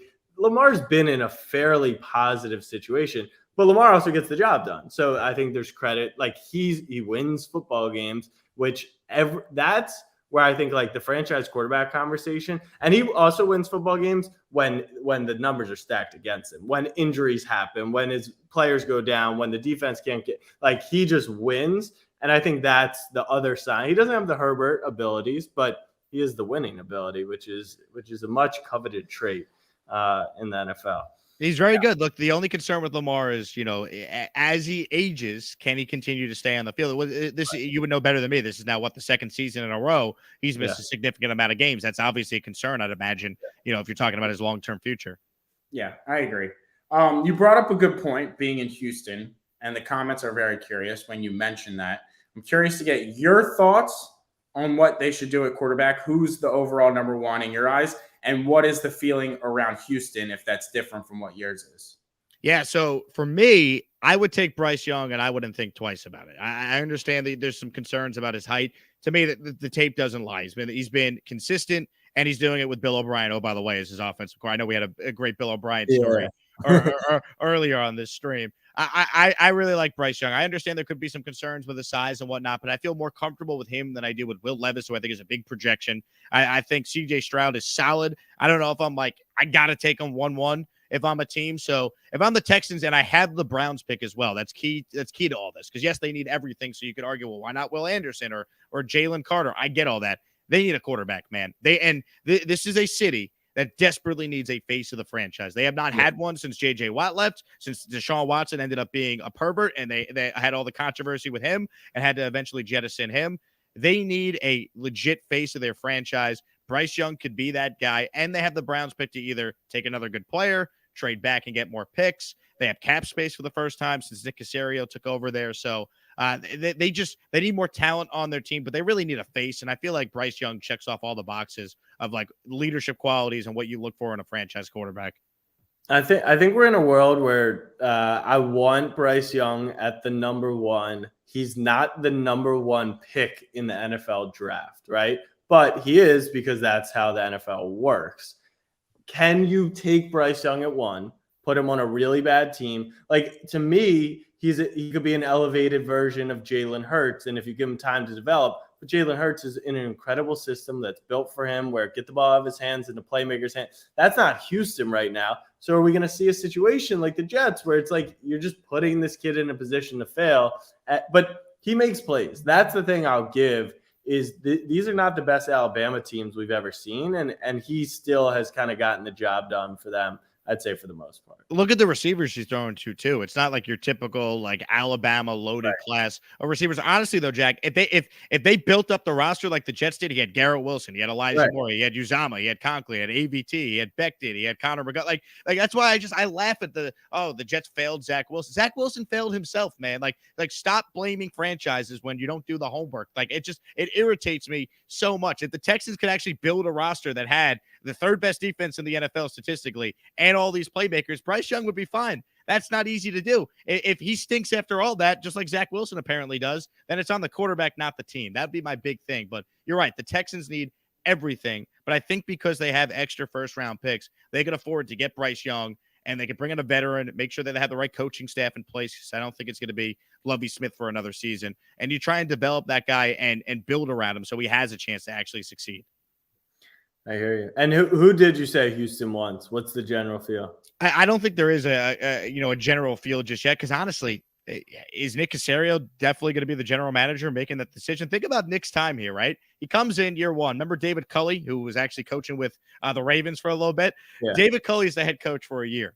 He gets fired. The team won 4 games. So they bring in Lovie Smith, but they only brought in Lovie Smith because the Brian Flores lawsuit popped up right as they were about to hire a white guy named Josh McCown, who had 0 NFL or collegiate coaching experience. So here comes Lovie Smith. Now, the team, yes, they won on Sunday, but the team only has 2 wins and they won 4 last year. And for a while, it was like clear as cut. Like, how do you bring Lovey back if this team won 1 game? They're 3 games worse. So all of a sudden, is Nick Caserio now going to fire another head coach and then go on his 3rd coach in 3 years?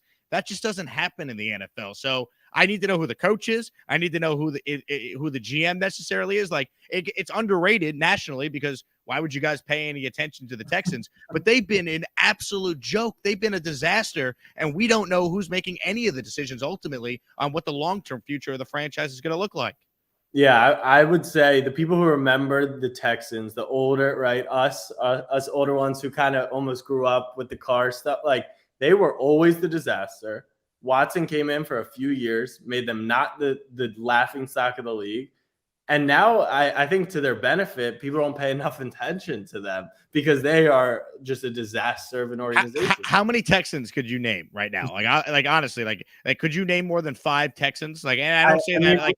My boy is Dare Ogunbowale. He's at the holiday party tonight, so I can't slander too much, but not many people would know him either. I am shocked that you knew Dare Ogunbowale. I can't even pronounce his name properly on radio. I butcher it every time, so I apologize. But that like you probably know because you're locked into the stuff. But I encourage everyone watching right now, name 5 Texans. Like, that's the problem they have. Like, not only are they bad, but they're irrelevant right now. So from like the star factor alone, you had Bryce Young to the team. People are going to pay attention to what the Houston Texans do next year. And I think that's a good thing for this franchise.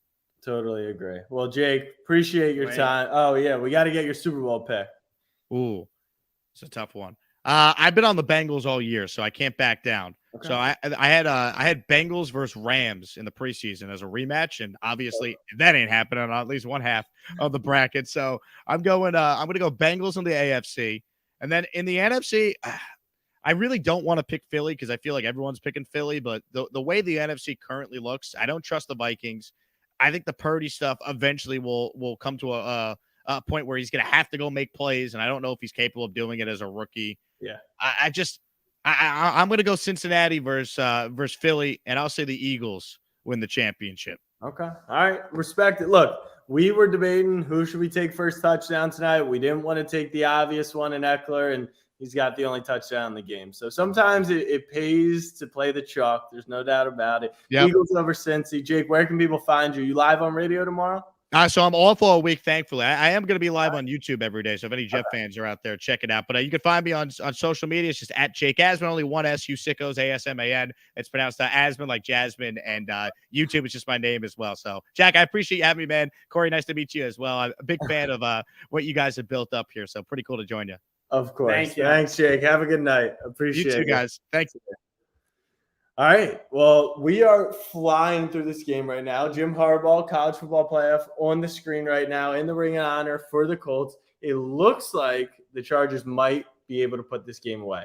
It would obviously not be Chargers-like to score a touchdown right here, but the Colts, I mean, their defense has been on the field the entire game, and Austin Eckler just probably won.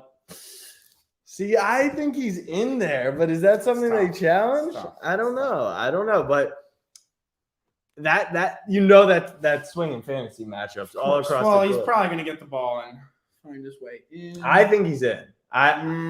Butts down. They're running quick, and they're running Eckler, and he's in with ease. And yeah, let me know. I know we had some people who said they needed 8 points from Eckler to win their fantasy or to go to the finals. It looks like they may have just gotten them. So we're going to give out some more money because, as someone mentioned, this game is flying by. The guests have been fantastic tonight. You guys in chat who have hung out through this entire thing, 3 hours, have been fantastic tonight. In honor of Austin Eckler, we'll keep this one simple. You're going to post a picture of this stream, and it can be on Twitter, it can be on Instagram, or it can be on Snapchat, or it could be on TikTok, whatever platform you want. Post a picture, take a screenshot, take a pic, tag at Snapback Sports, and then tag at Austin Eckler and say, at Austin Eckler, thank you for the $500. And I'm going to pick one of you guys who's going to get $500 to go to one game or games of your choice, whatever you want. So next giveaway is tag. Take a picture of the stream. Casey and I are going to smile in 3, 2, 1. Take a picture of the stream. You're going to post it on any platform, tag at Snapback Sports, tag at Austin Eckler, and say thanks for the $500. Let's get Austin, going. Let's get him going. We got to pick the previous giveaway winner. We got to pick some underdog credit. Here we go. I'm going to head into the Snap account. And Jake did just shoot a comment down in the chat, so you can follow his YouTube. Jets fans, Knicks fans, Houston fans. Honestly, he's just great. I mean, the voice is money. It's so good. That's the best thing. Yeah, you just know that he's in sports with the way he chats. So let's run through the comments. Let's look for some underdog fantasy. Here we go. The first winner. Write this down, intern. The first winner goes to our boy Jack Burke. Jack Burke. His username is JackB13. So we're gonna put $250 of underdog credit into your account. Let's look for one more winner. People said stop touching your face. I was hitting the different Johnsons. We've been streaming for 3 hours over here. So let's see. All right, here we go. The next winner of $250 in underdog credit is Ben. His username is Flash Vortex. Sick name. I mean, absolutely sick name. This is a Snap username in case we need to get back to it. So those are the two. Brandon Jones says, I'm up 5, and he is Eckler. Am I going to lose? Hopefully you were up 5 after he just scored his second touchdown of the game, because if not, you just lost, because I believe touchdowns are 6. At least they are in my fantasy league. What else is everyone else sweating? I'm proud and happy to say that I'm pretty locked in here. Not only hold on, actually, I had to avoid 41 points from Nick Foles and Gerald Everett. They have combined for negative 3.2. Nick Foles, if you played Nick Foles, he is negative 3.2. I'm going to finish out this stream standing. Do you want to join me? I've just been sitting for a while. Okay. All right. We're going to stand it up. Let's see if we can get in the stream here. Yeah, that works. All right. Tuck the chairs in. We'll hit some of these. Oh, we got to do our big event of the night. Yes, we do. Okay. All right. So with us here today. You got to take Dad's jacket off. Yeah, take the jacket off. We got some whipped cream. People. We got some whipped cream. Because what we were going to do. Oh, Lord.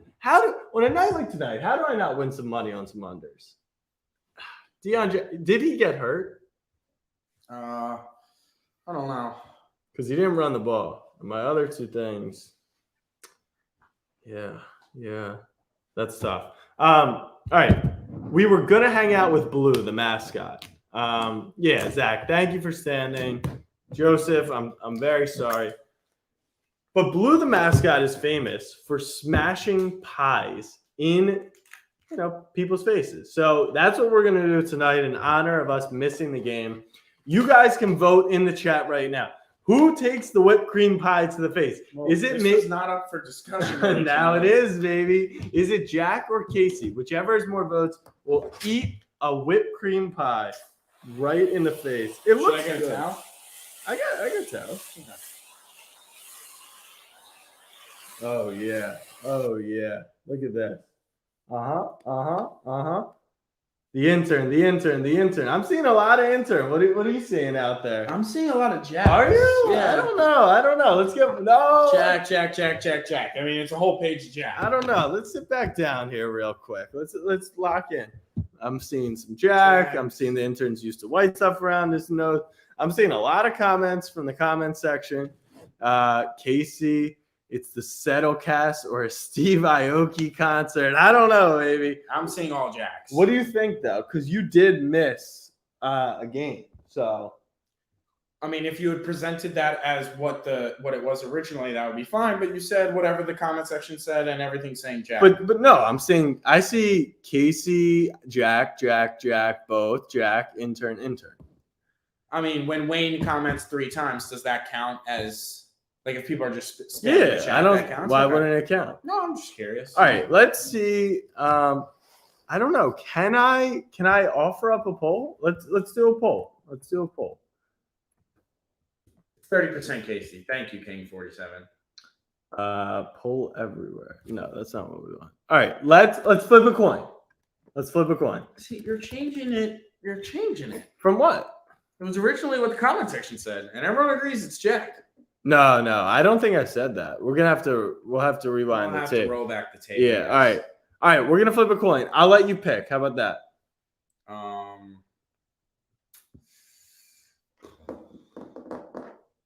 feel like people who say tails never fails are such bots. Like, fuck you and your rhymes. I'm gonna go heads. All right, sit down, take a seat. I mean, are we gonna backdoor these completions from Foles? We are flipping a coin. Flipping a coin. Casey is heads. I am tails, which never fails. The loser is getting pied in the face. Here we go. One flip. Well, it says flip again, meaning we've already flipped We it. didn't Heads. flip it. Stop that. Well, now Nothing has been flipped. but I don't know if I want to switch now. Okay, you can switch. I'll let you switch. Switch that way. Switch that way. Switch that which. Is that a pick? No, that's Switch incomplete. That which. Switch that which. Nah, keep it heads. Okay. Casey heads, I'm tails. Here we go. One flip for the pie in the face. Yes. Tails always fails, you fucking losers. Hold on. Get the. Get you. Yeah. All right, let's get the full here. Okay. In honor of Blue the mascot, I'm taking a cream pie to the face. Fire. Do you know how to do this properly? I do. Okay. Break your fucking nose. Do not break my nose, please. All right. Shout out Blue. Shout out the Colts. Upset we No, the windup is too much. I'm just talking. I'm upset we couldn't be there. Let me hold it. No, you don't get to do it to yourself. No, I know, but you're too deep. You're gonna break my I'm nose. fine, You can't break my nose. It's just a light smush. All right, so you're gonna smush. Light smush. What if you drown me? Drown. Here we go. Drowning. Here we go. We're so All right. icy. Not out there. I'm still singing. This is just All like right. I'm drowning. Just water. Why'd you flick it off on everyone's computer? What do you mean? It was already all over. I can feel it falling on my lap. Ooh. Tasty. Oh my god, it's delicious. Can we get some AOs in the chat? Hey yo! All right, let me get some napkins. Lick it off my face. No. Lick it off my face. No. Eat it off my face. Nope. One bite. Nope. One bite. Nope. One bite. Everyone knows the rules. Nope. You won't lick it off my face? Nope. Some things aren't worth the clip, man. Some things are not worth the clip. You really smushed it around. I said it was a smush. Told you it was a smush. That's what I get for not going to the game. All over the comp. Wait, you didn't get the napkins from me? No, that's a Yui. It's all over my face. I'm fully aware. Can you wipe my eyes so I can wash it off real quick? Thank you. Is it over my comp? A little bit. Okay. All right, fam. I'm going to be right back. No, All it's right. all over the place. Yeah, it is all over the place. Carry the stream. All right, we're gonna filibuster. Let's do a Q&A. Wow, that's fire. Any questions for me? What should we talk about? We covered Herbert, social media quarterback. We covered not Eagles hate. I saw that in the chat. No Eagles hate. Just more not the MVP. I think Mahomes is the MVP.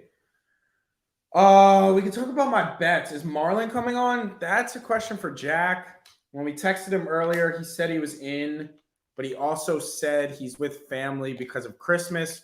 So we understand that trying to book guests, this was the last second stream because we couldn't get there. Trying to book guests on a holiday, day after Christmas is obviously tough. So we want to say thank you to all of our guests. And wow, look at that timing. I don't even have to filibuster because we have the legend himself who just hopped into the stream, Mr. Kevin Walsh.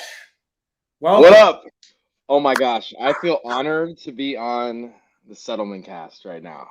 This thing has to have higher ratings than the Manning cast. It has to. I wouldn't be shocked about that. Kevin, you want to give a little background about yourself? Yeah. Ooh. Oh, that's a lot of pressure. All right. Just tell the people what you're doing. All right, I'm a TikToker. All right, guys, I'm a TikToker, YouTuber, whatever you want to call it, Instagrammer, NFL content. Going to a game a week, just like Jack and Casey, but not specifically Mondays. I'm kind of bouncing between. Solely NFL content right now, but I'm absolutely loving it, guys. Trying to provide as much value as I can on it's Kevin Walsh NFL, on TikTok, Instagram, YouTube, and all that stuff. But the content's amazing. Oh and gosh, I am an avid follower, and I have seen what you just went through. And speaking of travel nightmares, give everyone a quick explanation of what you just went through most recently. Oh gosh, that's a good question. So yeah, I went to the Jets game on what was it, on the 23rd, and that Thursday night game. Thursday night game. I went to the Jets game. I know it was actually a horrible game, guys. But I was flying back the next day and to Ohio. Flight gets canceled. Then I book another flight to get to Cleveland, Ohio, which is 2 hours away from me. I was like, okay, whatever. I'll just drive the rest of the way. That one gets canceled, so I'm at the airport I ended up being at the airport for 9 hours and got a flight to Indianapolis, which actually I should have just stayed there and hosted Snapback Mondays. Honestly, I should have been an honorary host for this week and I should have filmed the whole Snapback Mondays because that would have been legendary. But rented a car for the first time at 21, paid the little young renter's fee, and made it back before Christmas. But I felt like I was in a Home Alone movie. And anyone who was on my Instagram story got to follow my super fun journey. It was like a TV show, but. I'm glad I made it back. It ended up not being as bad as maybe other people who had to stay there longer, but it was a good experience for me, for sure. But at least I made it to Indy because these guys did not make it. Correct. Yeah, well, we're glad you made it back home for Christmas. That is amazing, as a lot of people have not had the same amount of luck. So we're glad that worked out for you. Did you post any underdog slips for tonight, just out of curiosity? I didn't post any tonight. I should have, though. Would you guys post? Were they winners or losers? Bunch of losers. You know what we do. Kevin, I took Deion Jackson over rushing attempts. He didn't touch the ball. He got hurt. Oh gosh. So I'm a just request underdog $20. Be like, yo, send me my money back. Yeah, I mean, you can't trust the Colts right now. I mean, they can't even figure out their quarterback situation. So I don't even know why I thought Foles would give them some sort of life. As if I don't even have an explanation, honestly.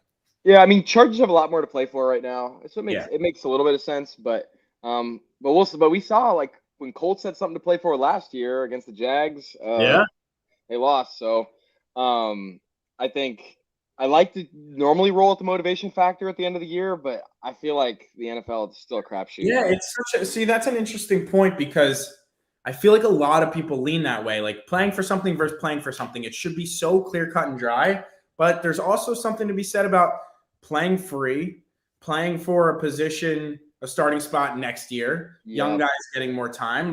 There's a lot of small things that go into it that doesn't make it as clear cut and dry as we may think. But yeah, it'll be interesting to see how the rest of the season progresses in that manner. Yeah. I do want to say, congratulations to your Baltimore Ravens making the playoffs. Guys, I had to say it. And also being the second best team in the AFC North. I have to say that one as well. But you're a troll. No, but seriously though, you guys are in the playoffs. My team's not. But talk to us about your team. We don't talk about that team that much, as there's really not much to speak about. But maybe the future. We just saw the Jacobs interview. What are your thoughts? So, I'm a Raiders fan, for anybody who doesn't know. And it's been hard. It's been hard, for sure. What I can say is Carr's the future. Carr's the franchise. Get all that slander out of here. All right, he's going to get us a Super Bowl in the next 5 years. So I have a question. We have to keep him. We're trying to go viral on TikTok. Say that again. Carr should be a Raider for the next 5 years, and he will get a Super Bowl. Now, the question is, will Josh McDaniels make the wrong move and trade him away? If he trades him away, it's a bad move because Carr will go in a Super Bowl with another team if so. Sorry to interrupt. Deion Jackson just entered the game with 4 Yes, after not playing. Well, I need him to get 8 carries. The entire game. But is the rest of your slip alive? No, Zach Moss hit the over. So out of curiosity, so you get Devontae Adams. Obviously, Waller and Renfro have their injuries, and the team as a whole isn't as good as people expected. But what from this year, and I guess you can pull stuff from years previous, gives you that confidence that he will be the guy? So there's a couple things. New system, okay? That's a big one. We got a new system. McDaniel's system is known to be a hard one to learn. It's really complicated. It takes a lot of time to figure out. And we've seen too, like a lot of younger quarterbacks who are in his system. He has to really dumb it down for them, and it takes a lot of time too, which you could argue is a better move for the Raiders. But I think Carr, with all the systems he's changed around in, I think if you give him another year, a second year, healthy, Renfro, Waller, like you said, the offensive line definitely improved throughout the year. I'll say, like Carr was getting held up pretty good at the end of the year, and I don't know. I think he's getting too much hate just because of one game. All right, that Steelers game, it was tough conditions. It was really cold. The Steelers are known to have good defense. They do, especially at home.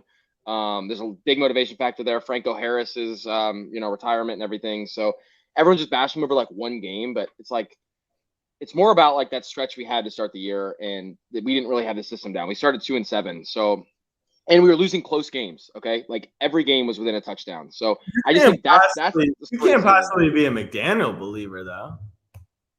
Well, it's weird. I'm like a McDaniel believer if he's a Carr believer, but maybe I'm just a Carr stan. I mean, you're definitely a Carr stan. But McDaniel is like the biggest loser ever when it comes to head coaching. Well, yeah, with the Broncos, he definitely was. And, this year, I do watch some of the post-game, celebrations and stuff. And, he's kind of corny. I'm watching, I'm like, do these guys really, look at, look at, a guy like Ron Rivera and look at a guy even Belichick's, way different. Just a lot of the coaches have a lot, Tomlin, they're just, so much more respected, where McDaniel still seems like a little boy in the locker room for some reason to me. But he's got, the game plan brains that I guess every owner wants to have. But yeah, I guess you could say it about McVay, right? McVay is a little quirky dude, but you set it aside when you get a genius in there. I don't know. Do they talk about McDaniel as a genius? I think I've heard a lot of former players talk about it. Chris Sims is really high on speaking highly of McDaniels, and he played for McDaniels. The thing that I think about though is, why are the Raiders one of the worst second half teams in the league when you have Josh McDaniels? It's he might be good during the week at game planning, but every coach figures him out halfway through the game, and we can't adjust. And I don't know if he's still trying to figure that out, but if you've watched the Raiders games the last 3 weeks, it has literally been epitome of second half blown leads. You get 3 weeks ago, you get the Rams game, which everyone literally saw. There was 14 points scored in the last 3 minutes. Oh my gosh. I was at that game and I literally wanted to Wait, which game were you at? The Raiders-Rams game when Baker Mayfield won Nickelodeon Valuable Player of the Week. Yeah, that was rough. And he literally put a uniform on for the first time 30 minutes before the game.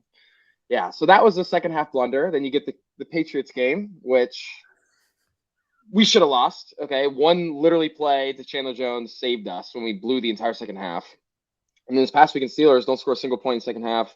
And I mean, come on, you're up against Kenny Pickett, and how is Josh Jacobs not scoring a touchdown in the second half and running for at least 30 yards? I mean, I'm still shocked by it, but Carr's not the issue. Okay.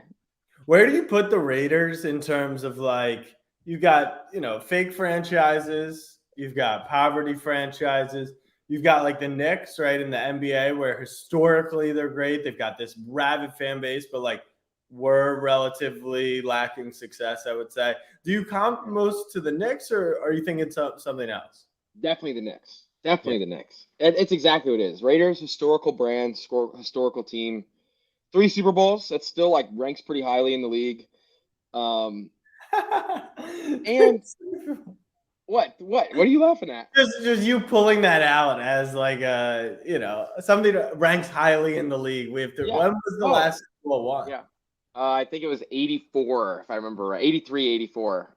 But I was definitely that's like 2 Kevin Walshes to get back to there, but whatever. Okay, I'll still claim it. Super Bowl is a Super Bowl. But no, we rank like definitely in that historical franchise just because like we have that national brand with like now this is our 3rd city. Raiders have the best logo in the league, so that helps a lot. It really does like help build the fan base and build the historical status. But also not a lot of recent success. All right, I've only witnessed 2 playoff games in my fandom. So, hey, one was last year, and you guys got screwed, and you still almost won. Still almost won. That 1 touchdown should not have been a touchdown to Tyler Boyd. It was hard though because I was at the game, so I couldn't even be pissed about it because I didn't even hear the whistle. So it was actually really annoying. Like, so I wasn't. So at least when we lost, I felt like we lost like fair and square. But after the game, I was like, wait, what just happened? So we did that, and then whatever. We made it in 2016 during Carr's. I have to say this when he was almost the MVP of the National Football League, right? Derek Carr, the MVP status of quarterback right there. But he got hurt, and we were rolling with what's it called? 3rd stringer. Who was it? It was the guy from Michigan State. Cook. Yeah. What's it called? Cook was our quarterback for the freaking playoff game against against Brock Osweiler's Texans. So, the Raiders, we're gonna be back, but it's gonna take some time. But it's got to be through Carr. I don't want freaking Stroud or coach last year.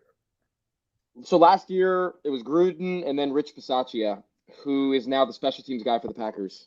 What is Bisaccia have no merit being a head coach? Like, didn't he lead them on a run? And yeah, Jack, I'll tell you, after the game, I was vlogging at the game and I filmed and I said Rich Bisaccia should be our head coach. I said it after the game. I was walking out of the stadium. I said Rich Bisaccia deserves to be the coach. The problem is Mark Davis, the owner of the Raiders, he